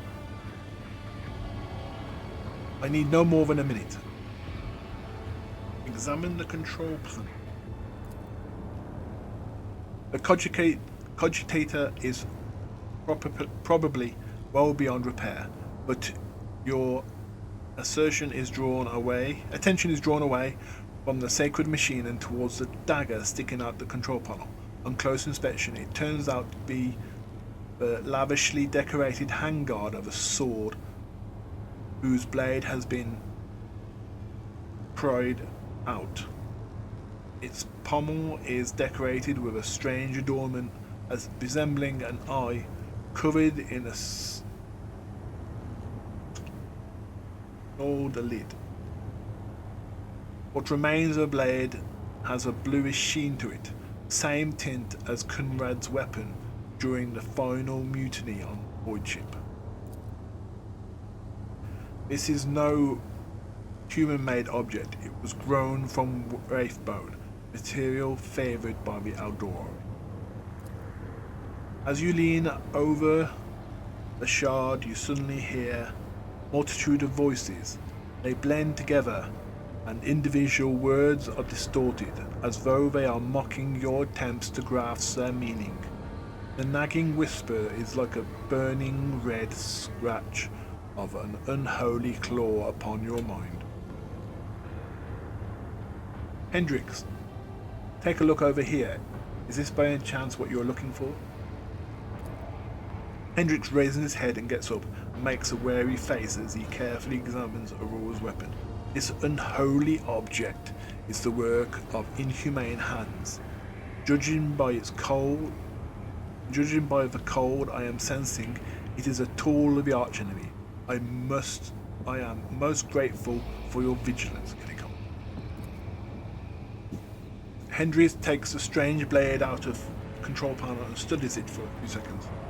Curious, Hendrix stows the corrupted object away and turns to you. Rogue Trader, on behalf of the Holy Ordos, I thank you for your cooperation and release you from this requisition. From this moment on, I am at your service. I am ready to come aboard your ship and head to football as soon as you deem it possible. That is, if you do not have any other business in the system, in which case I am prepared to assist you in its prompt resolution. Remove Aurora's mask. The iron helmet is firmly attached to the heretic's flesh. Their face is impossible to make out in the darkness behind the bars of the mask, but after peering at it for a little longer than necessary, you wonder if, for a moment, you saw something move. Let's finish cleansing the monastery, Pascal. Executing, let the Omnissiah given motive force flow, all obstacles in its path be eradicated.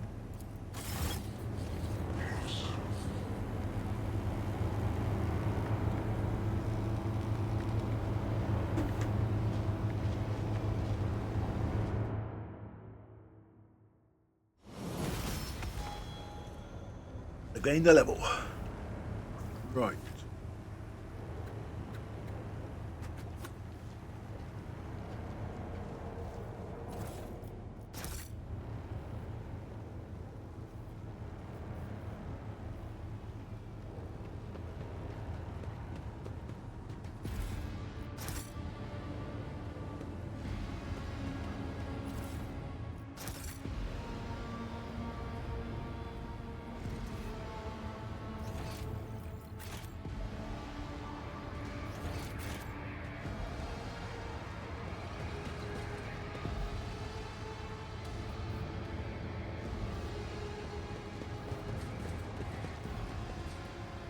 I think there's only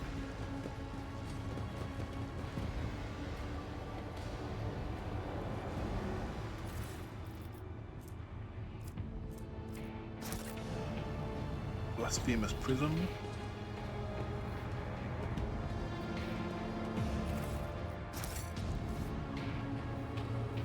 Let us not do it.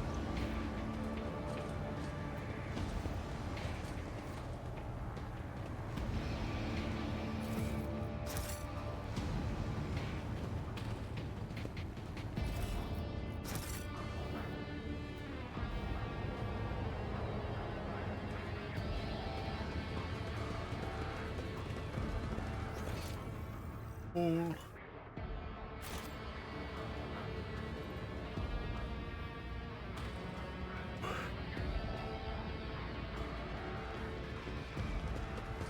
level up first.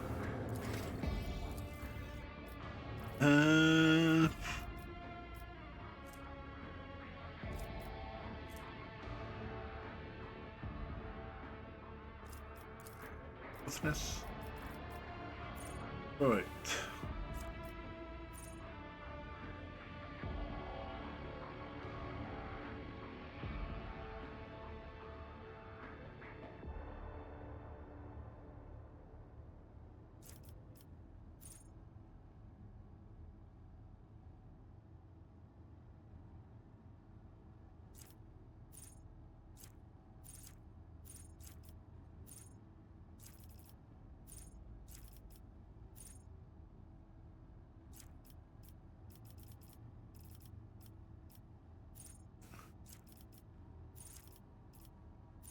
Got willpower.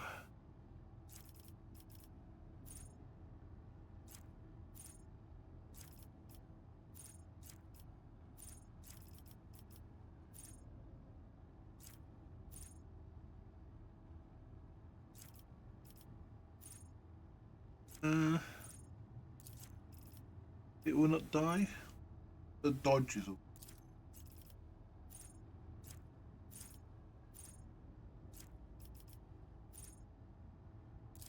Not a weapon for my shotgun.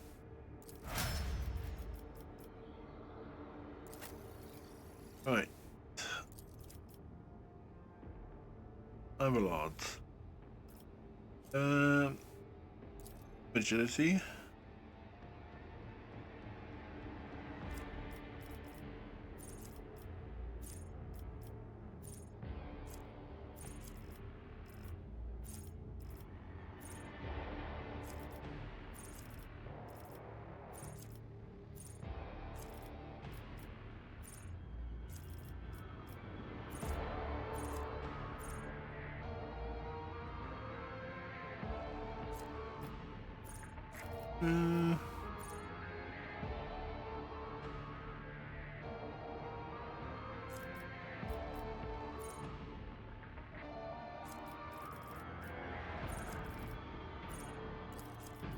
No reason.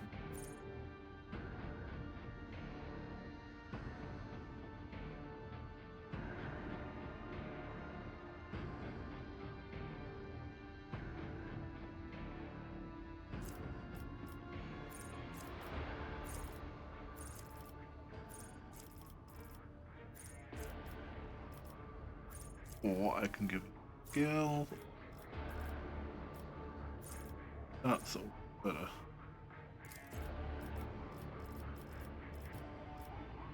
And parry. That'll come in handy.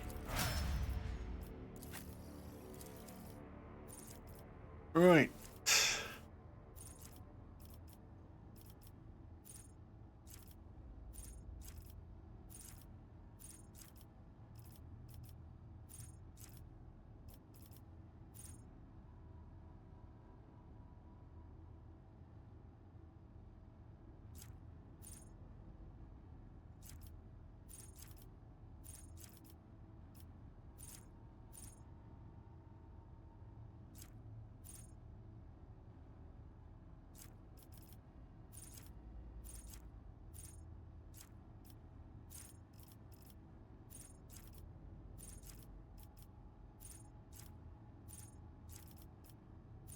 No power she can't take yet. Not until you hit next archetype.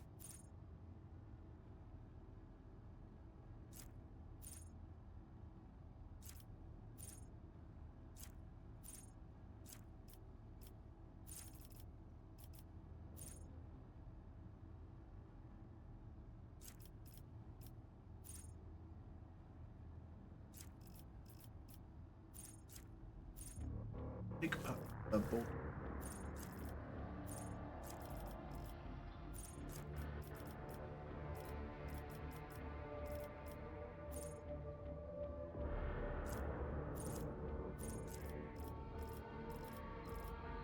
Up here. Bolt weapon expert.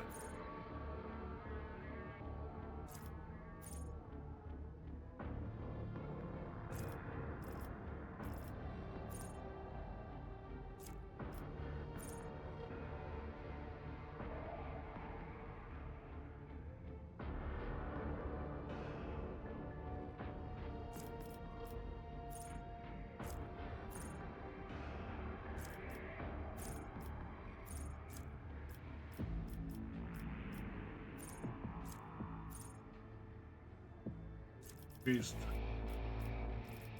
This is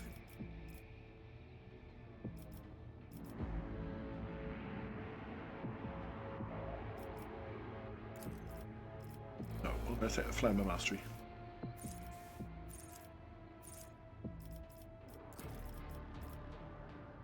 And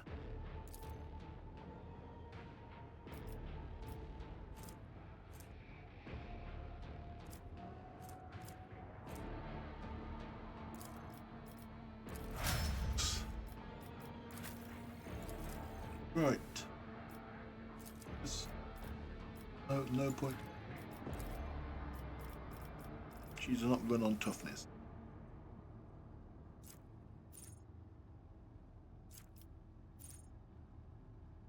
And then next one will increase by plus blade dance dodge.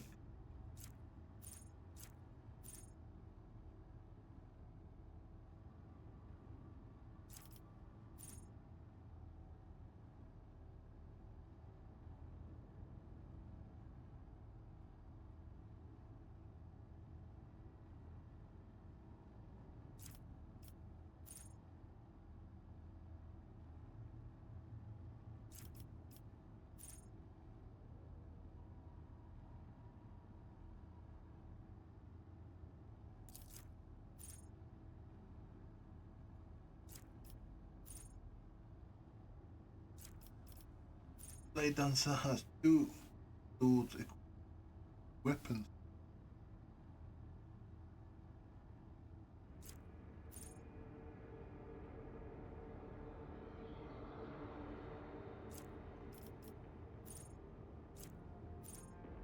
Or I can get some more movement up. Bit of movement. Now.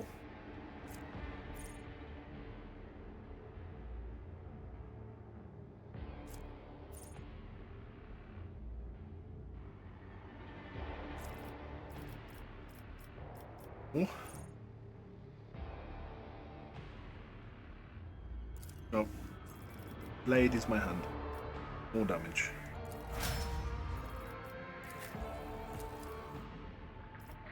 This is skill.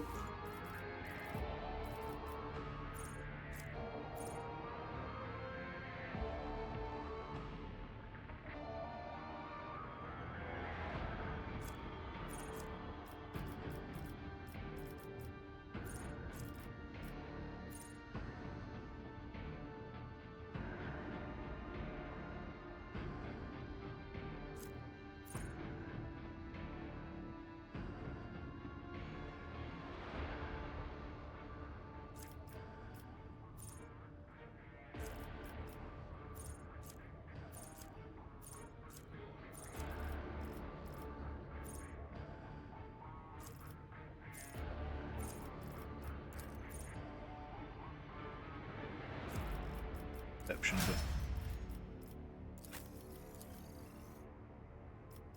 toughness, willpower, skill.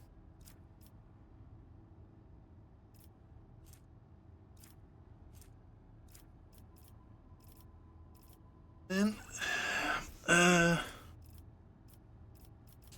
focus. Rank 2 psycho.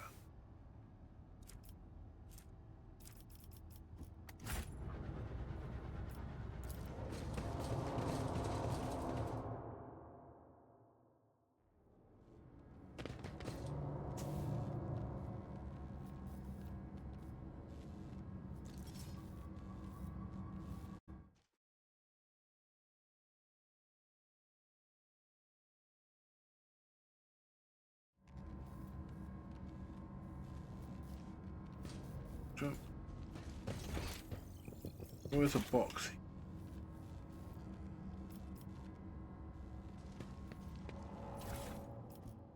Hide stuff. Rise to the top, or get left in the dust.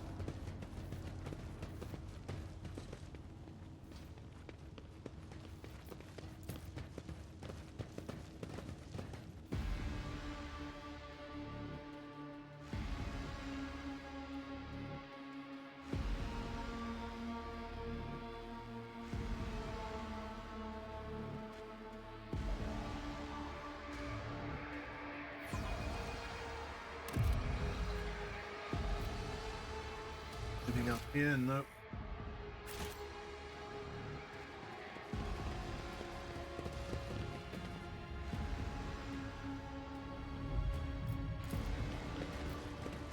Wood chip.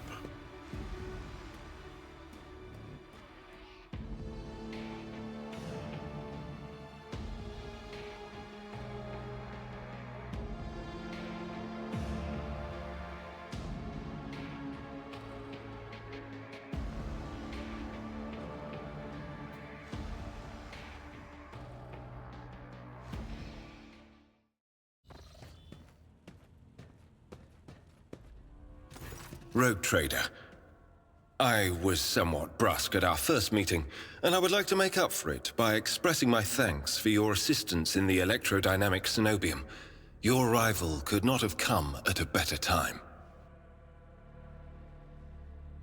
Thanks to you, I have succeeded in finding the object that brought me to this system in the first place. Now that the weapon of corruption has been seized from the cult, I can satisfy the Lord Inquisitor's wish and travel with you to Footfall, once you have finished your business on Rycat. There is one more thing. The Lord Inquisitor gave me this item some time ago. He must have thought it likely that I would find myself aboard this vessel sooner than he. I was instructed to deliver this device to Lady Theodora. However, given recent events, I believe I ought to present it to you. This is an elucidator, a sacred machine capable of translating the languages of remote and lost worlds into Low Gothic. It can even process Xenos languages to a certain degree. Not without infelicities, but possibly well. To be honest, Von Colox, is this some kind of tracking device? Certainly not. The elucidator is such a rare and complex creation of the Omnissiah that neither I nor any of my colleagues would dream of compromising its integrity. If you wish, have your tech priests confirm that there are no listening devices inside.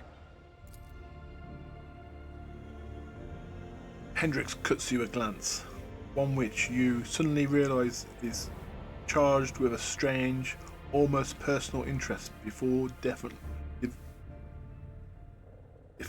divertently averting his gaze.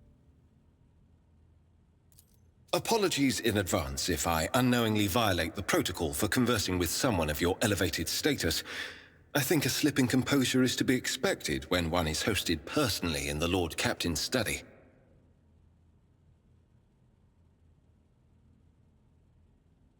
Conversing with you is no less disconcerting for me, Master Von Colox. After serving in the Holy Ordos all these years, I'm used to people being wary of me.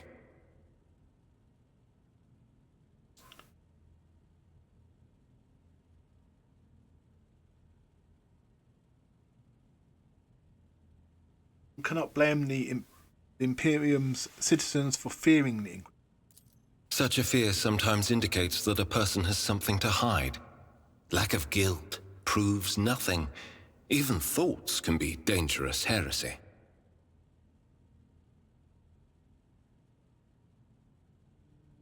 What will become of the electrodynamic Cenobium? It all depends on the electro-priests who survived the attack. Fortunately for them, the cultists did not manage to seriously corrupt the holy site, partly thanks to the priesthood's efforts.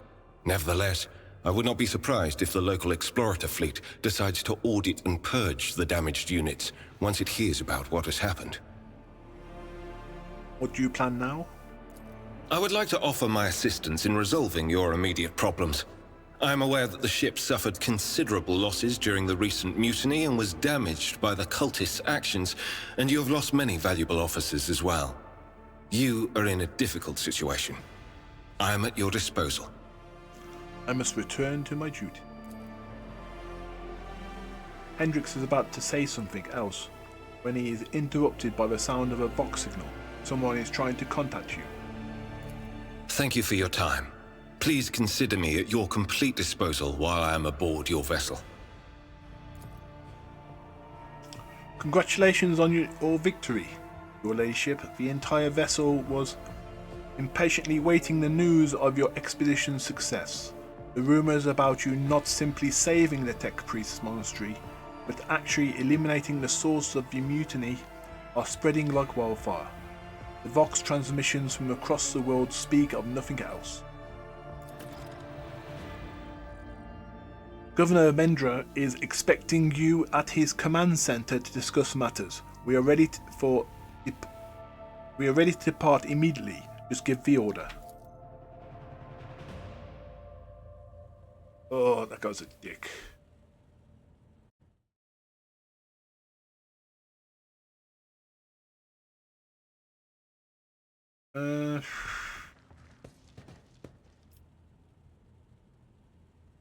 music on.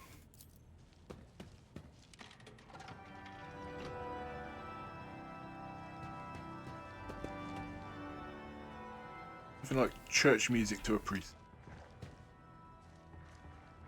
To the bridge. Right. Now, I've sorted out most of things in the system. The High Factorum, Janus, Danrock greets you with a cool smile and a merest hint of a bow. Pleasure to see you, Lord Captain. How may I be of assistance? I want to know more about... No. I would like to order shipments to be transported. Right. Bolt pistol. Reputation. Hide unusable.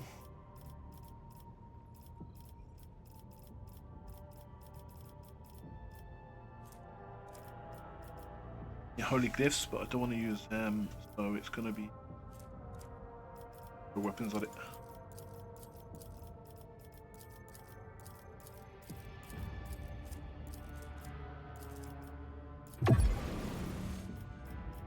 Right. Can't afford anything else yet from there. This scum and villainy.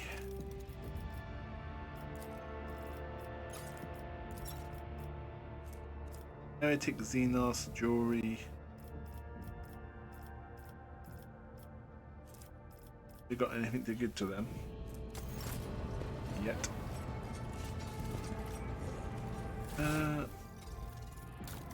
But I think I shouldn't be at the cargo.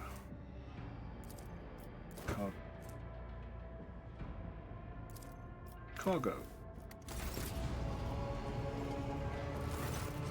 Yes, it says I'm back.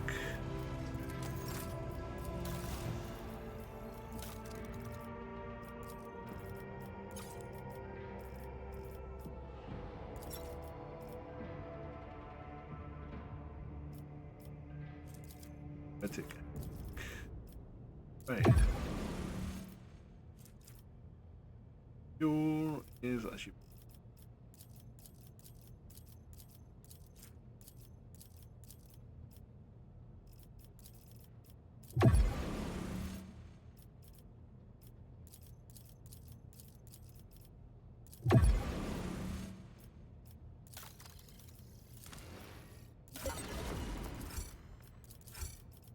Board. Boots.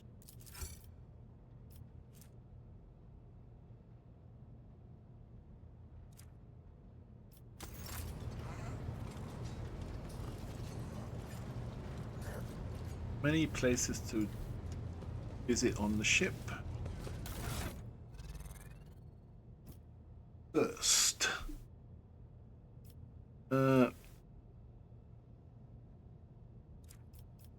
weapons, anything new?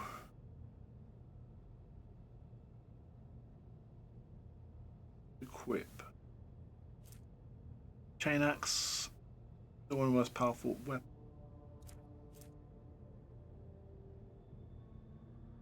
Balance more.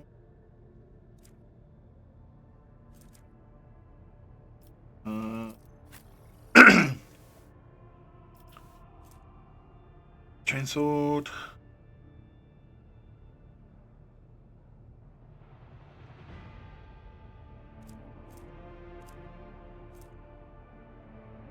Power mold.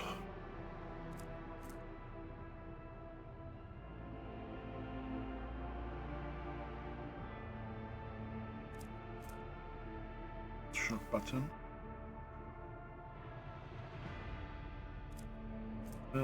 Sword.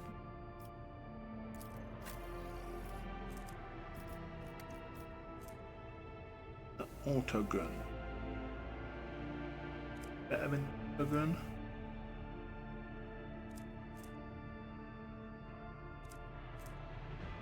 Shock bolter.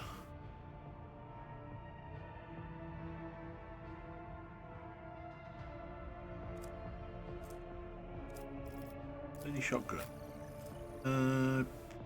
First what I'm using. Killer Beth has Nurse Blade.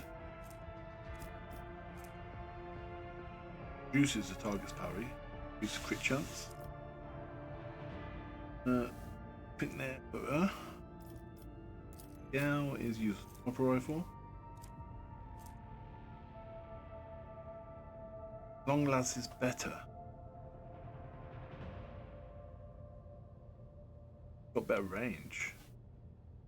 Less hit chance. Better dodge reduction. Go to.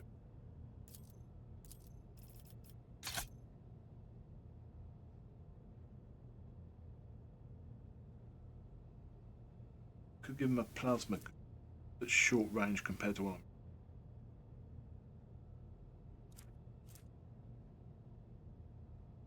Could give him an arc gun, but they're just so trash.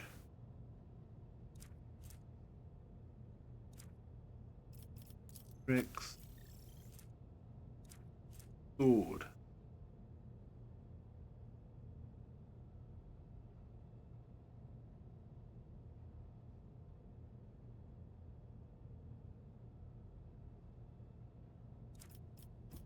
Sword adds parry. Negative weapon skill to enemy.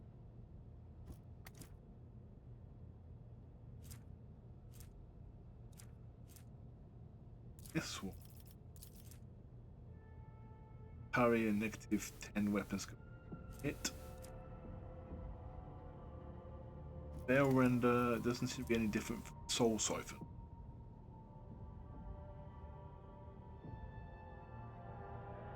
No, reduce veil degradation by.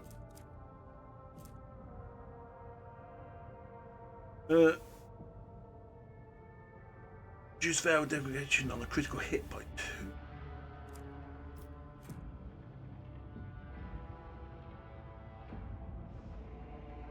That's just when it hits negative. This is 2 scaling.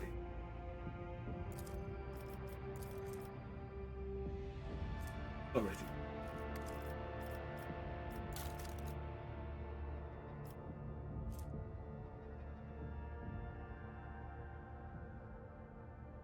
Dodge. Dell keeps stuff. You'll use what there.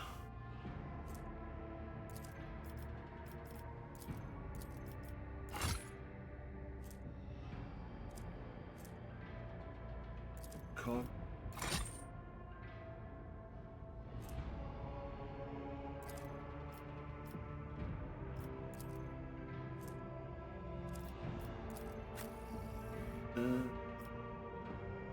Coat.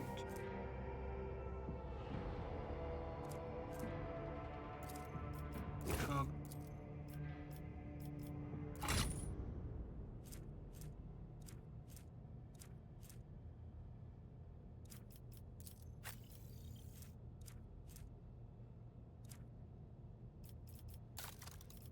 New trinkets, boots. Charge. Using charge costs 1 less. Duh.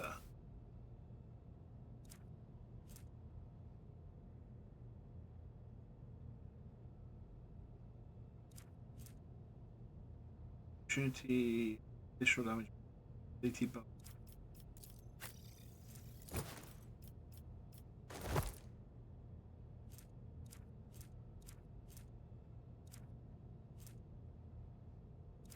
Didn't move.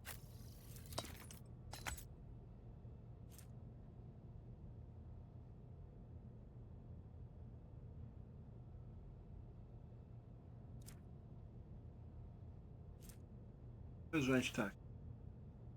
Bear gains 5% chance. Next range attack that hits. I'll pass.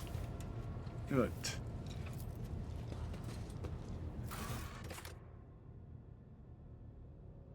Oh, hello, Scruffy.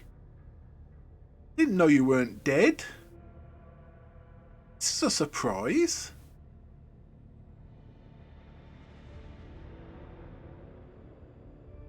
What do you mean? It's easier to hit things in XCOM.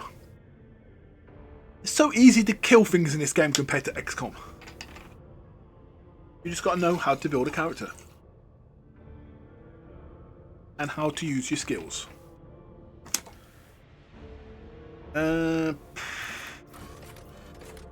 Shrine.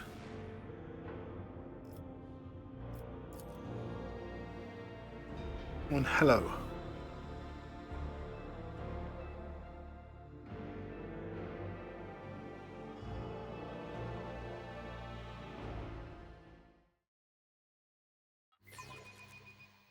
Looking at the time, you must be getting ready for bed.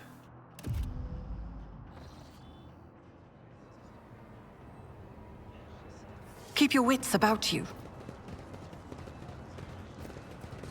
Right. Failure is just a temporary setback. Me failure. You dumbass. You effectively crit failed.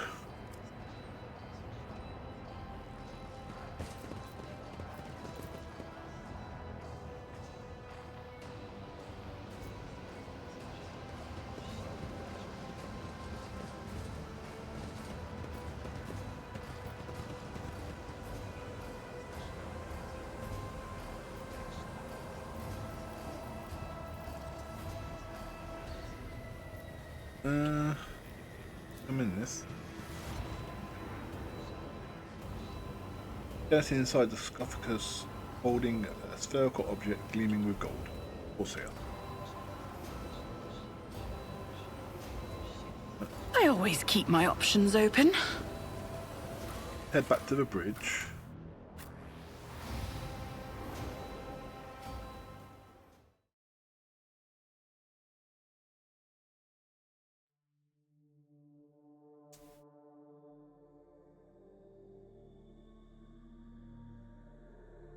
Yeah, but XCOM is nowhere near as good as this game.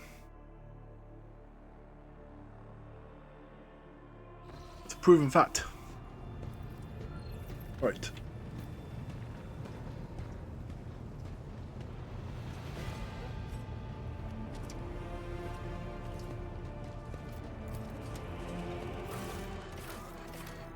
Chapel. Leave Hendrix, brings Cassia. I'm on the ship. I'll let her come with me.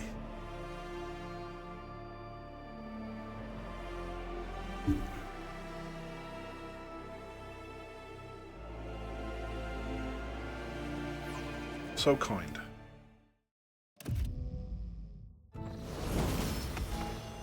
Oh, it's not where I wanted to be. Anchor up. Fellowship, maybe?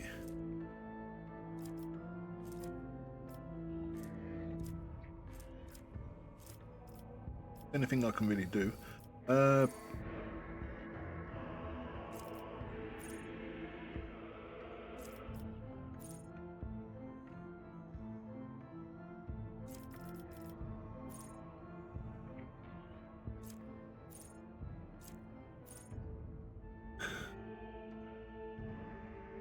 Whenever the navigator used the navigator power has not been used in this combat, gain 2 perception. Maybe.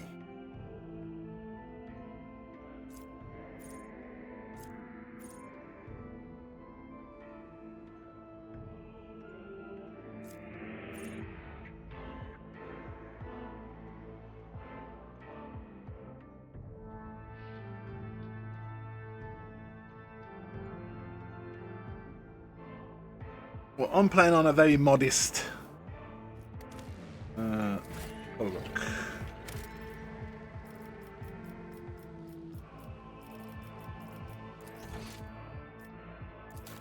Very modest staring.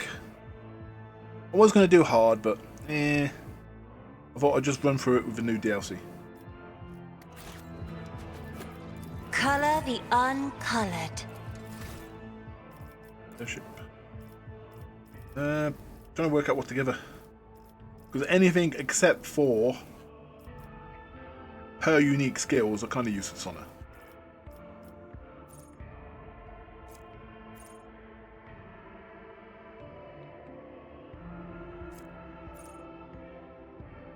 Maybe I'll start giving her fellowship bonus.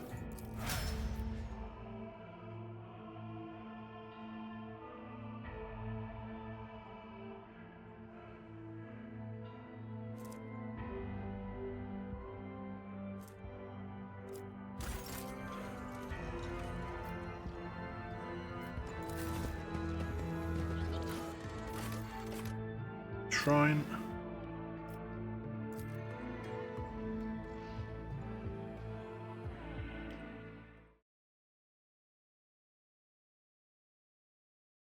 And now they've put Judge Dredd in the game.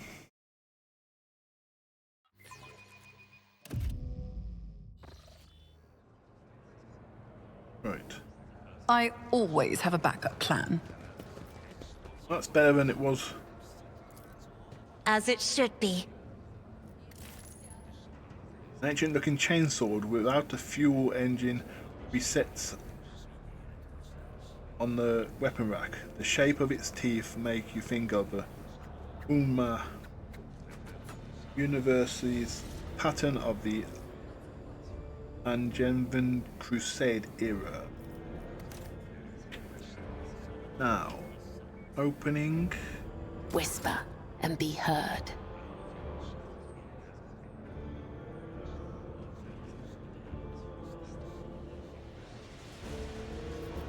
You are authorized. Look. Executing request. They fear to look at me because of my appearance.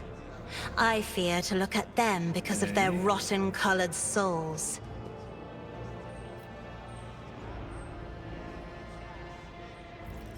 I'm restless. Let's proceed. Look no further.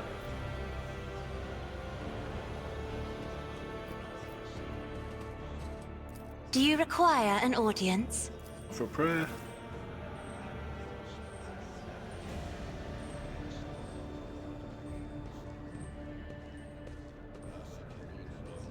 Oh, am I walking over?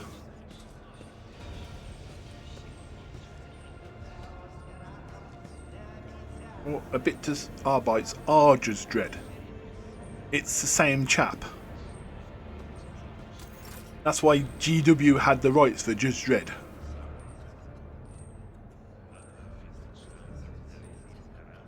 I guide humanity between the... I have a nose for profit and a taste for adventure.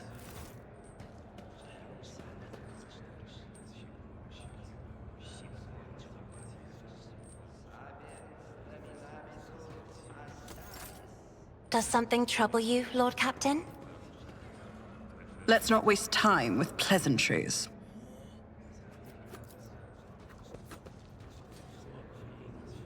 I need to trigger something for...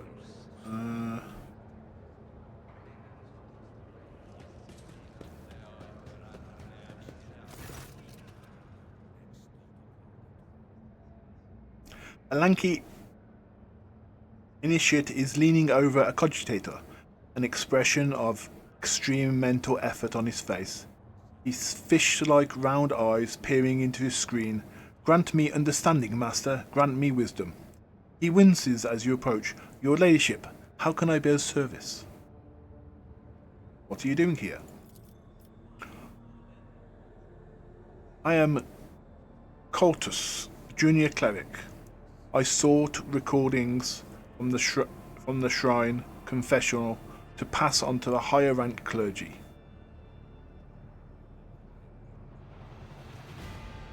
Is there a way to find out who made what confession? There is not. He shakes his head resolvedly. That would undermine the usefulness of it. The first prototype wasn't anonymous, so those confessions might as well have been carbon copies of each other. Everyone was impeccable, diligent and pious, and whatnot. But as soon as the machine spirits started keeping the name secret, the parishioners opened up.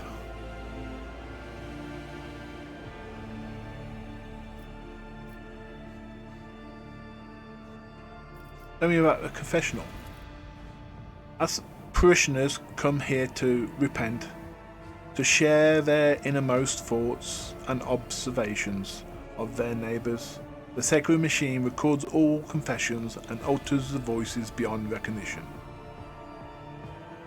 Oh, keep up the good work. I will endeavour to do so, your ladyship. Our parishioners have come to repent, share their... Oh. There you go. What does your ladyship wish to know? It appears you are having difficulties. Nothing escapes you, your ladyship's notice. As it so happens, I am struggling to categorise 3 rather peculiar confessions. I wouldn't have dared to tell you about them, but I think they may have been left by senior officers, which would make this a matter of highest order. One that is far beyond my meagre understanding. These confessions, you see, are far from being examples of pious conformity. I dread a very thought of dissent or heresy poisoning the minds of some of the most eminent members of the crew, but I cannot change what I have heard. He bows his head in reverence. I cannot share this with anyone but the Emperor's anointed, nor can I allow anyone but your ladyship to listen to these messages protected by the security of confession. What makes you think these are from the senior officers? These parishioners are well spoken, meaning they are well used to addressing an audience. Perhaps they issue orders and are vested with power. And well, after categorizing so many confessions, I have learned to notice the subtle differences between them. Okay, let's hear them. The initiate steps aside, putting the cogitator at your disposal. Recording 17FL.2.LG Dissent Impromptus Doubt.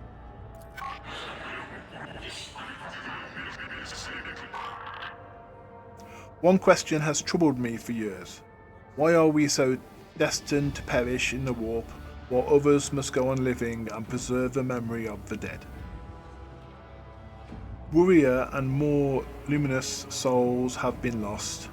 Worthier and more luminous souls have been lost, and yet I am still here. Like static is distorting the recording, but you are confident that the speaker is a male. Recording 134D.U.Algae Theft of Ship Property. The orphans on the ship have always been provided with the bare essentials, but even so, often I consider increasing their rations and ordering more sets of clothes for them. That will not replace their families they've lost, but it will improve their living somewhat, especially given the ship has enough resources to cover that comparably trivial expense. Despite the pure sound of quality, you determine the voice is a male. You have heard the bridge officers gossip that the High Ministorum has taken personal charge of you. Recording 502M.M. Orgy. Coded message. Irrelevance. Lop-eared carapace display a high degree of socialism, both among their kind and towards their owners. These animals adjust well to avoid ships' lower gravity, since it is similar to their homeworld's conditions. Lop-eared Kepler meat is edible, should necessity deem it. The voice sounds muffled, as though from behind a thick layer of glass. It is unmistakably a woman's. The initiate looks at you, intrigued, but does not say a word. I am curious to know who left these confessions, and I will seek them out. I suppose these confessions truly are special. if your ladyship has given them her personal attention. Initiate bows deeply. Never would I have imagined the rogue trader herself coming to my aid. I will leave you to your confessions. Initiate replies with slowly, I labour for the glory of the Emperor and the House of von Valancia.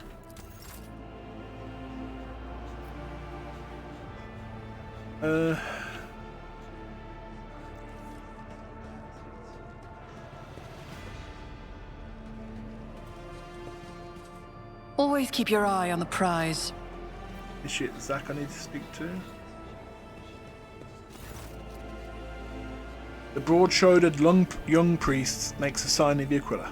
The Emperor protects your ladyship. How may I be of his service? Who are you?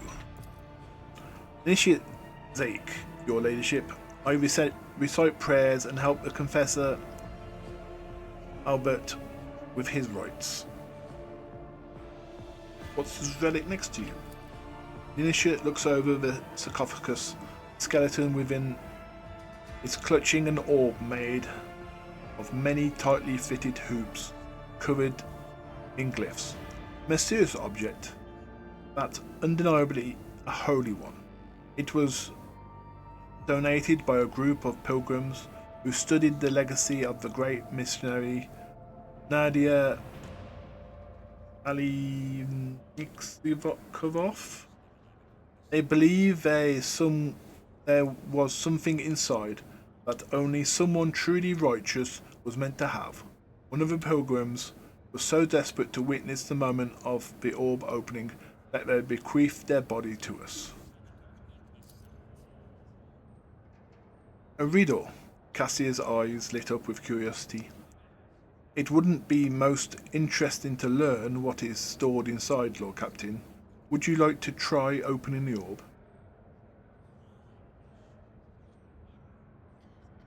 Do you have any idea how to open this orb? One of your predecessors was the last to attempt solving this relic's mystery. It happened a long time ago, before Lady Theodora was even born. That's all I know. Why not just disassemble the damn thing? The damage to sacred relic is an unthinkable crime, and to use force to bypass the test of wisdom, faith it contains is terribly blasphemous. Yes, still a carnival.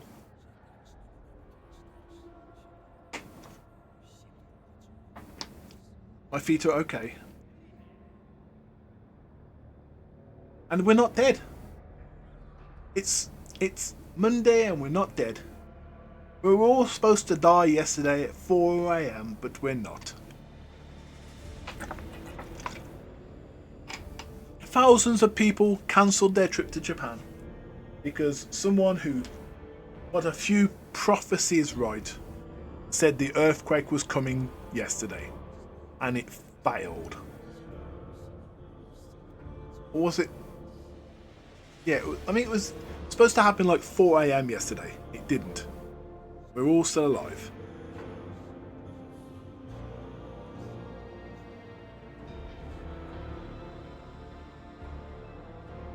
Yeah, but my wife went a bit crazy and bought, like,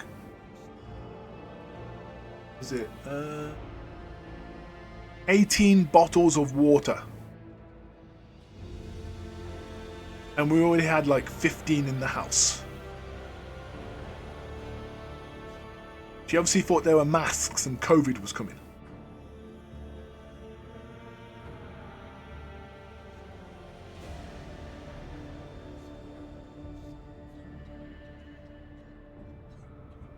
Open the reliquary. I am going to solve the mystery of the orb. Niishit opens the lock and hands you the orb. Someone has already moved the hoops around, trying to rearrange the letters into a meaningful sentence. It will only take a few more rotations for the orb to split cleanly in 4 parts, each with its own question. The answers should presumably be formed using adjoining hoops.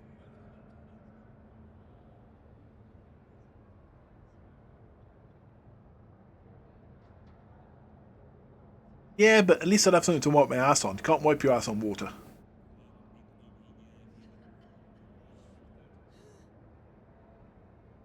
Well, you can, but it's going to take a very long time to clean it. Unless you could put it through a hose.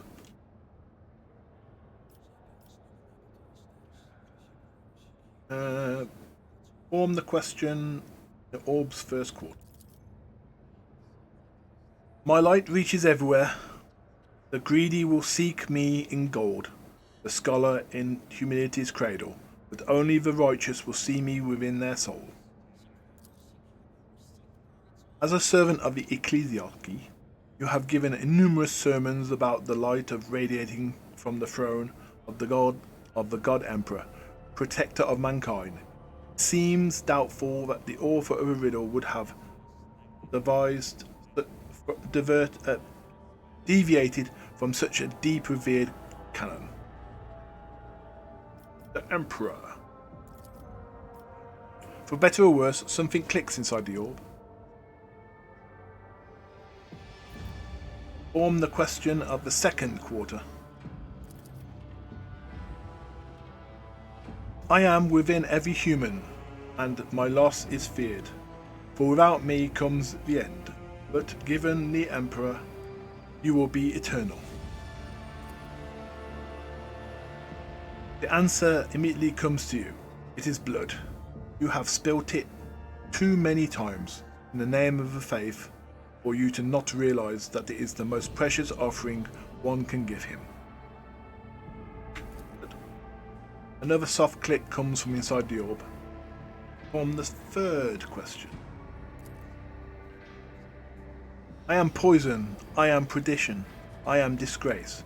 Burn me down, eradicate me, or perish rejected by the Emperor.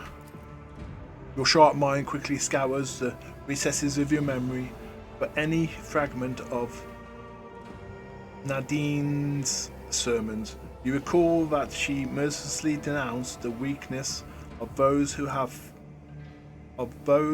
faith in the Emperor, but are incapable of translating the faith into deeds. She must have despised this shortcoming of the soul's more than any other.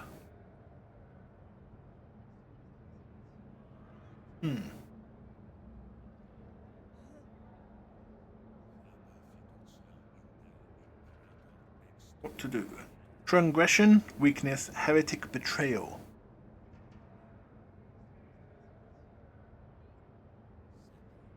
So, we'll go with weakness. With a click, the hoop settles into place. And the fourth and final question. In your body, mind and soul, you must possess me. I am no mere abundance of stains. I bring you closer to him. If I recall the pages of Life and Nadan correctly, this part speaks about purity.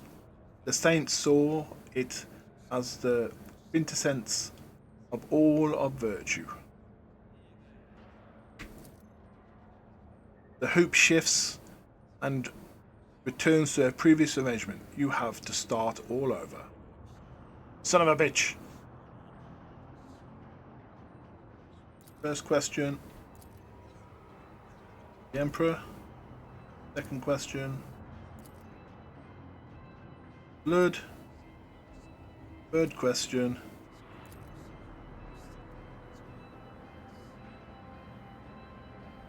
What is the third question? It wasn't weakness.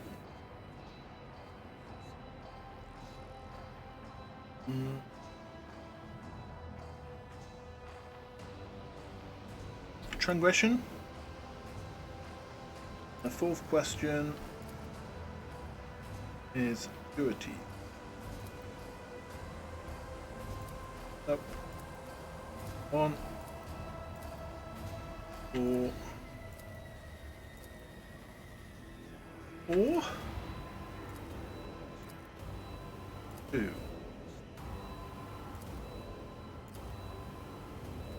Emperor. Third.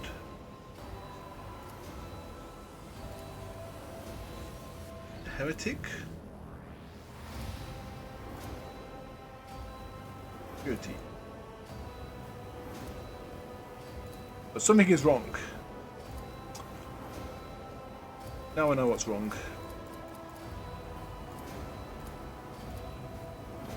I've been going, Emperor is thrown. Oh, I'm dumbass. Oh. Weakness. Purity. The orb comes alive. Its hoops shift around with an alarming speed, coming together and folding into each other until the orb opens completely, laying its treasure bare. Missionary's Oath. Once per combat, if the wearer does not have any abilities, does not use any abilities during their turn, they can end their turn to immediately grant all adjacent allies an extra turn with 1 AP. That is trash. The initiate stares at the relic in your hand, stunned. How strange and exciting it is to behold the holy object that has been laid hidden from the eyes of so many for so many years. Truly, it's the greatest day upon the rogue trader himself. Has revealed the legacy of the greatest missionaries to us all.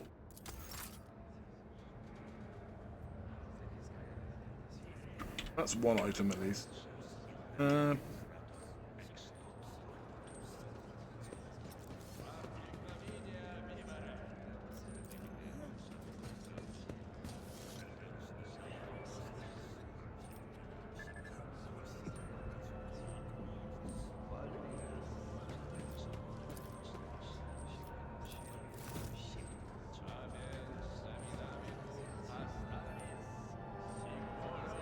How do you get the other one?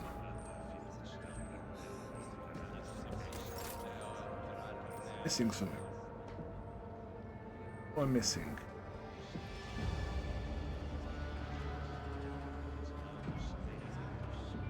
Your seneschal is always there for you. If such is the Emperor's will. I woke up with a feeling of wonder, as if a field of flowers was blossoming nearby. I am your shadow.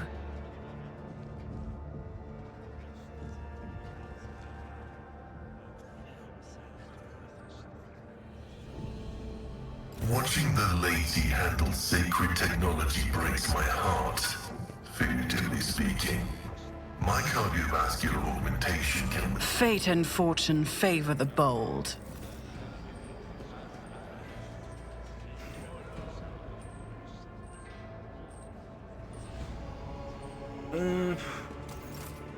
We are the spearhead of the Imperium. Ready for data input. What torments you? When the faithful are idle, heresy grows. They fear to look at me because of my appearance. I fear to look at them because of their rotten-colored souls. Confessor Aldebert, a plump, rosy-cheeked old man, is lighting candles, taking his time with each.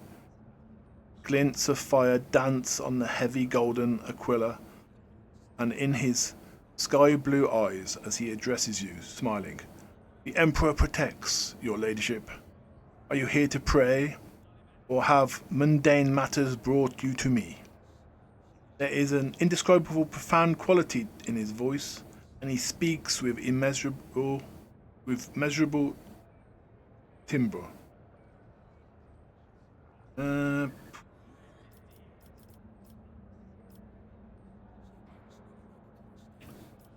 Look.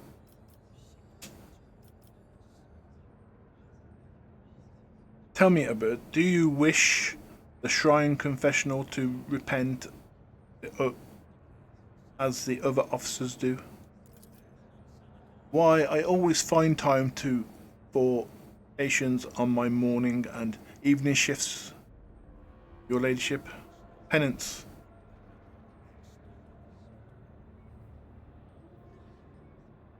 Why are some destined to perish in the warp while others must go on living? An irrelevant question.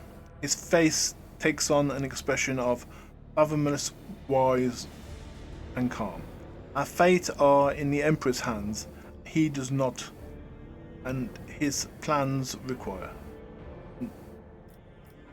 I see it wasn't you. For a moment, I thought you had come to confession, but now I see you have taken on the role of cleric yourself. May the Emperor guide you on your questions for answers.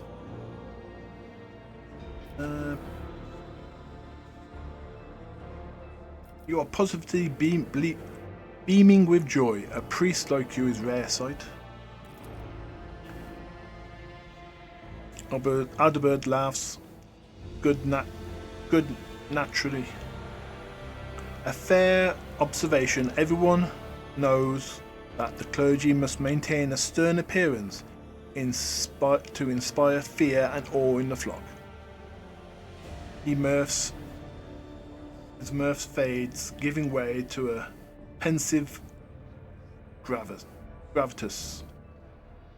The truth is that my clan and I experience great hardship. I cannot explain how it is. I am standing before you now, except by his will. How could one be anything but joyful knowing they are saved by the Emperor? Still, your gentle manner may adversely affect your flock's faith. An acute observation from a lady who knows the importance of a strong faith on her ship. The gentleness you speak of is skin deep. On the inside, my faith and spirit are pure adamantine. Decades instructing the crew in fighting the dangers of the void and the warp have required nothing less. My resolve in my face of the monstrous threats we face must always be 100-fold firmer than that of our flock. What happened to your clan? I was scarcely more than a child when the May Lady struck our cabins. First would come the fever, then the unlikely victims would start retching blood. After that they would melt away like a candle. But only the youngest survived, myself among them. He smiles feebly. But now my family is growing, and I am grateful for each new life that replaces the last one. Other topics. Lady Theodora come here often? Your predecessor always had due concern for Requerie's maintenance and its needs, and under her rule, faith occupied its proper place on this ship. Adalbert gives you a diplomatic smile.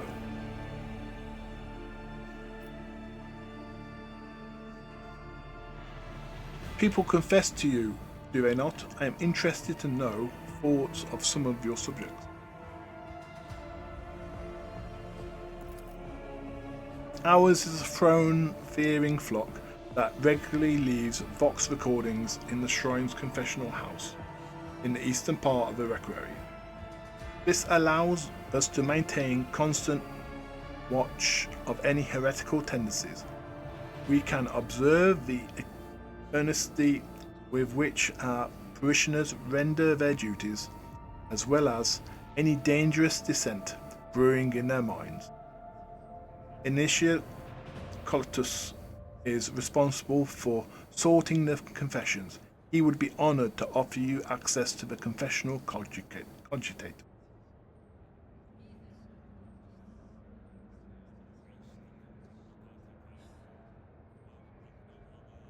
I must take my leave. No. What do you do on my ship? I am the ship's confessor, your ladyship. No vessel that abides by the Imperium's law can sail the void without a spiritual's guide. Even a small-sized ship that does not have a number of the ecclesiarchy on board entrusts all matters of faith to a layperson who is a staunch adherent of the creed. A rogue trader's flagship naturally is expected to have a confessor who comes from a line of his relevant servants. I am such one. I am entrusted with caring for the Requiery Chapel and the Dynasties Crypt. I also conduct literaries, concentrate the ships, I had that word. I had most words, to be honest. Where was I? Consecrate the ship's bays and strengthen the crew's hearts whenever a dark hour is upon us, lest any among them falter in the face of horrors lurking in the darkness and fail their duty. May the Emperor blessing be with you, ladyship.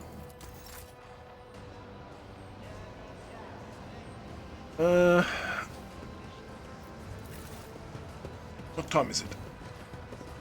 I need to go to Braid Line.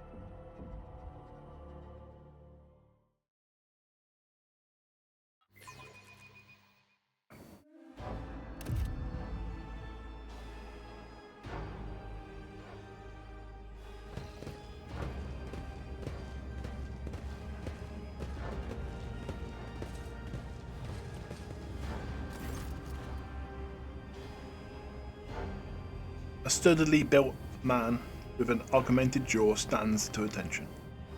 The dark circles under his eyes speak of many sleepless nights, but his voice is loud and spirited. Welcome to Freight Hub LD987-A14, Lord Captain. I am Edok Credensor, Captain of the Enforcers in the lower deck. Bay LDA 14. The Master at Arms has assigned me to be your liaison for the duration of your stay. Lord Captain, would you like to inspect the control room or begin your search for the temple of the Bloodspun Web? He says the last part with obvious concern.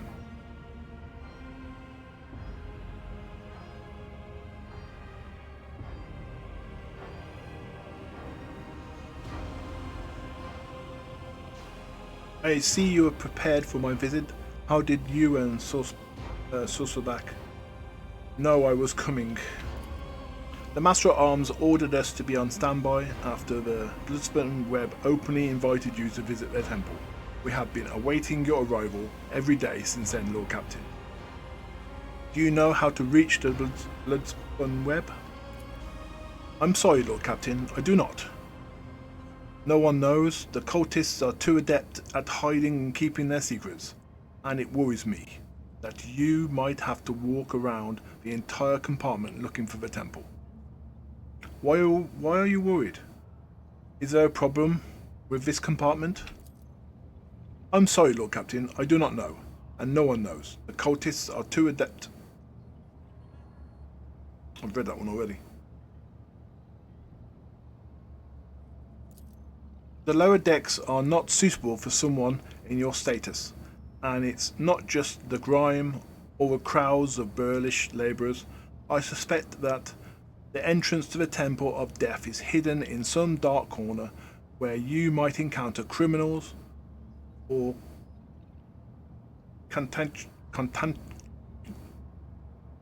contactuous outcasts, with the kind of riffraff that dwell there, you might even be attacked.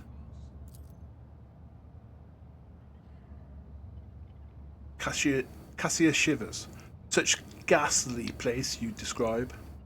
We are not heading there, are we, Lord Captain? He frowns.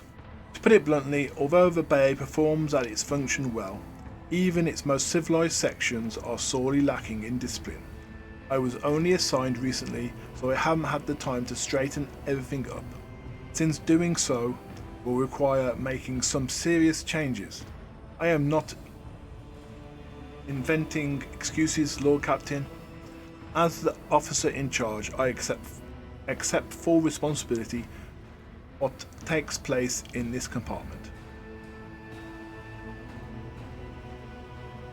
Being assigned here seems almost like exile. Did you commit an infraction?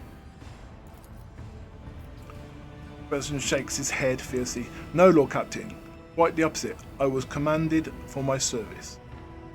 This compartment has always been a troublesome one, and the Master at Arms assigned me here because she thought highly of my merit. I am honoured to have earned Mistress Sourceback's trust.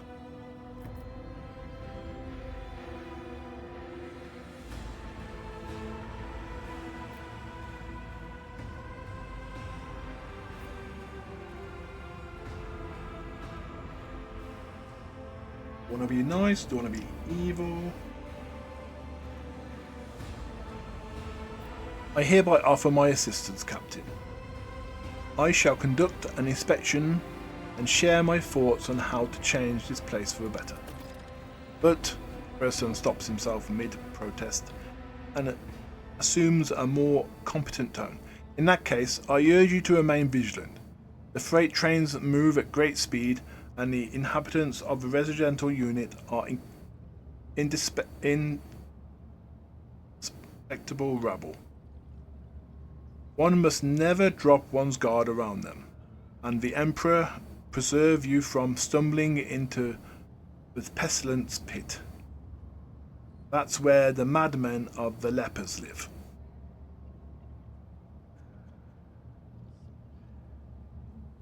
Be steadfast in your duties, Captain Frierson. The Emperor protects, Lord Captain.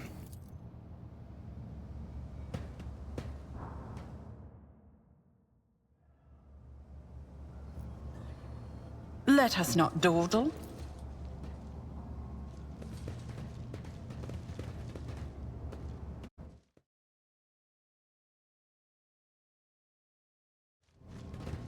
Oh, and Scruffy, if you want to see the rest of it, you can find it on my YouTube page.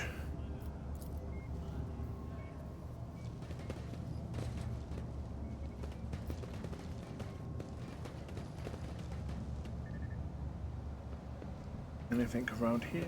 Oh, goods.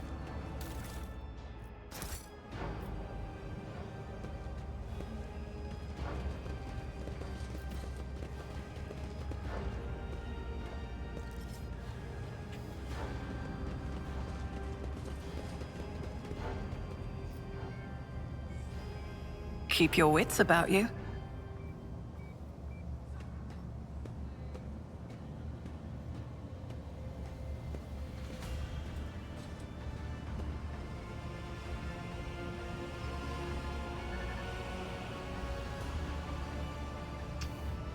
Clean faster. Is this the welcome you give the rogue trader, Albert? Albert's nostrils flare in anger. Whoever had the audacity to leave this behind, this appalling symbol, I will see to it that the Master at Arms calls them to account herself. The corner of the captain's mouth twitches nervously as he mutters, "Damn those! How did they even..." And the mark is... You have seen such symbols before. Death cults carve bleeding marks like these into their own skin.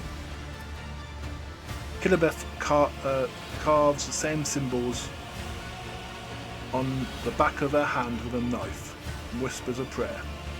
Dominating Kinokon, remember this sign It is the beginning of your quest, the first blood trail. Do you know what this mark is? It resembles one of the symbols associated with the Bloodspun web. What was it called again? The Song of the Trailing Blood. I think it's a prayer. Familiar to many of this compartment. We heard spinners say it when they, perform their signature act of service to the Emperor.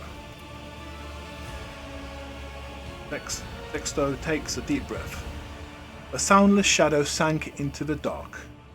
Slashed feet, crescendo, a fatal dance. Blade song in tempo, each edge an echo.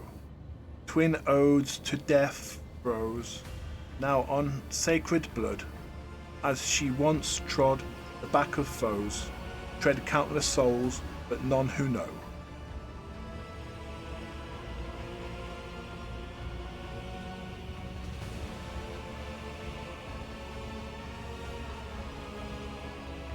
Why would they leave the mark here?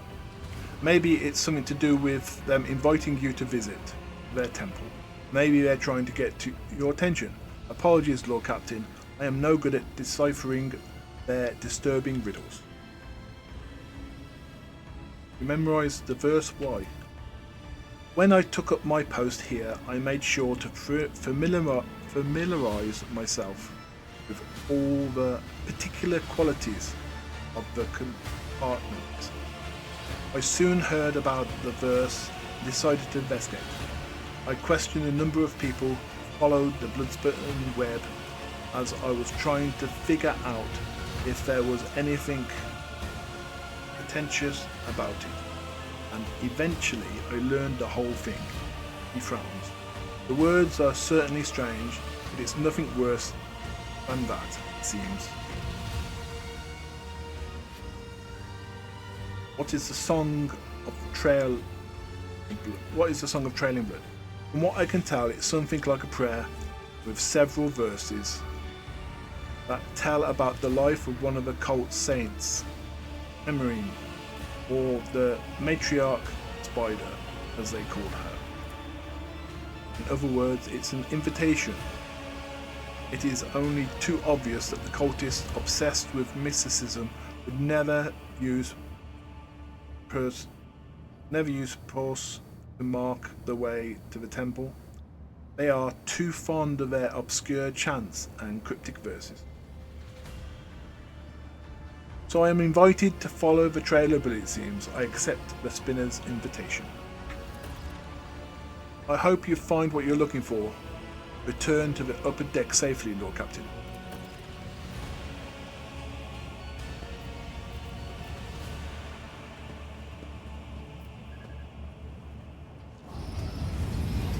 I always keep my options open. Do we truly have to be here? I am not even sure what is making me more nauseous. These horrid colors, or the smell.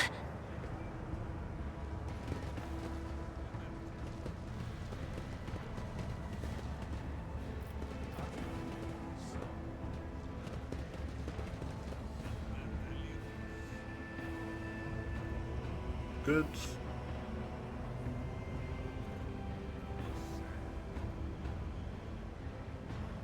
Although you lot are the most pathetic enforcers on the ship, your purpose is to serve the Valancius dynasty. Serve the dynasty, glory to the rogue trader.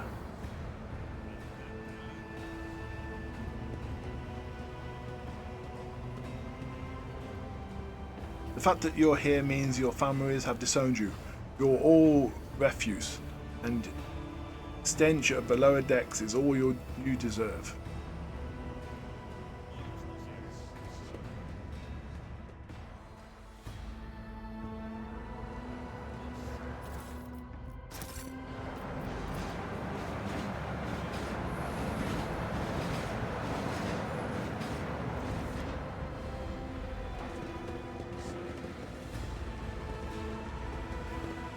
Is there money to be made?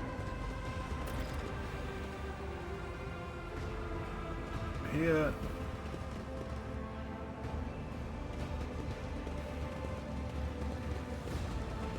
Next symbol.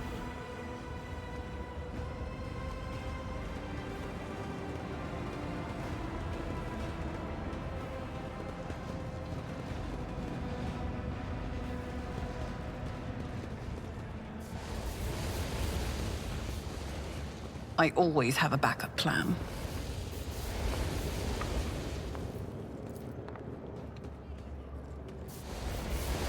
Jumping.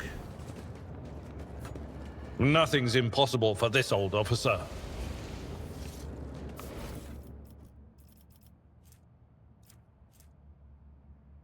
Flashing cards.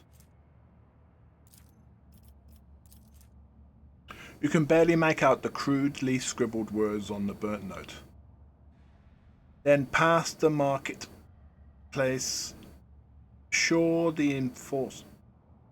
You or your retinue operation on the tracks that find a little gift for, give it to him and you'll see for yourself.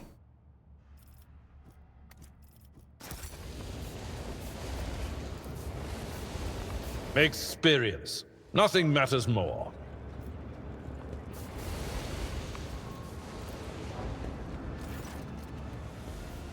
Mercy, save me.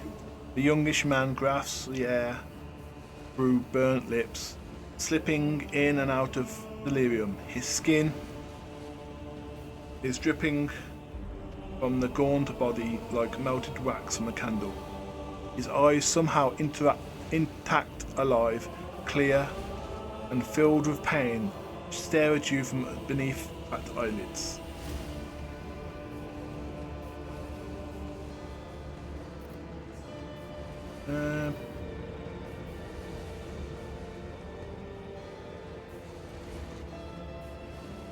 Do you know anything about the marker beside you?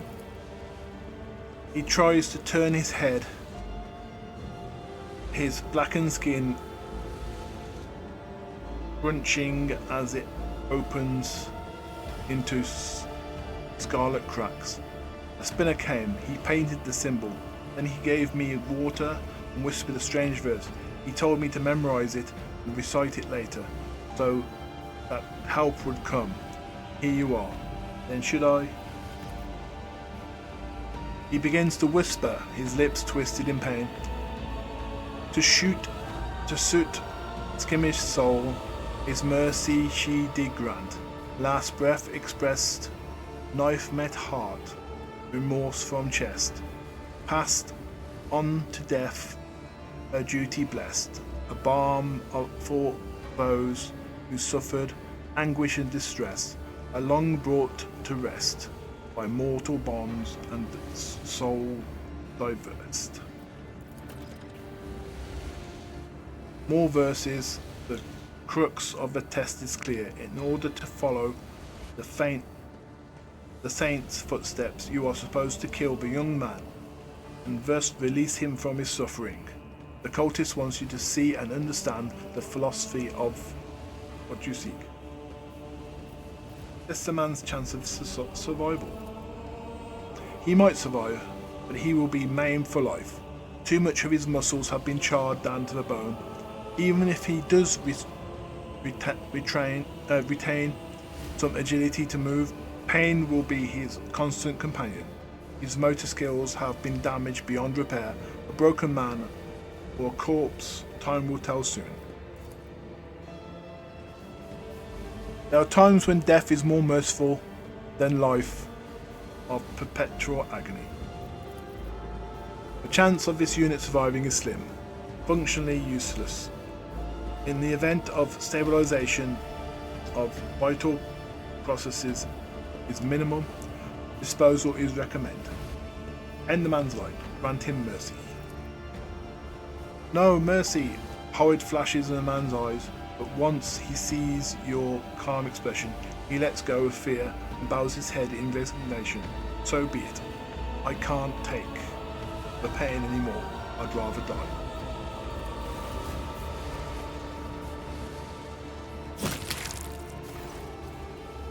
There is no curse more terrible than an existence between unlife and undeath.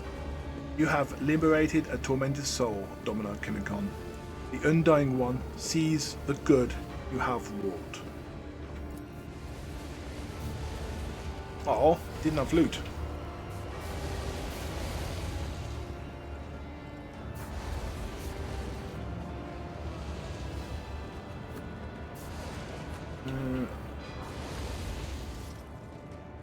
That is actually where I'm going to end my stream. Save.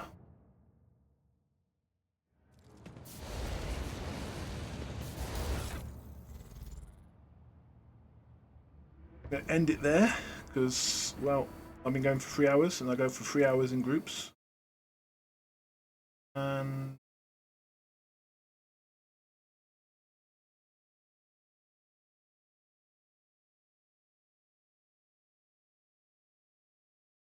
one I know.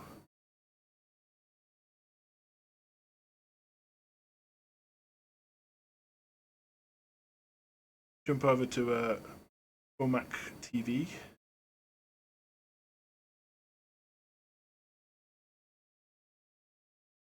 You might enjoy him.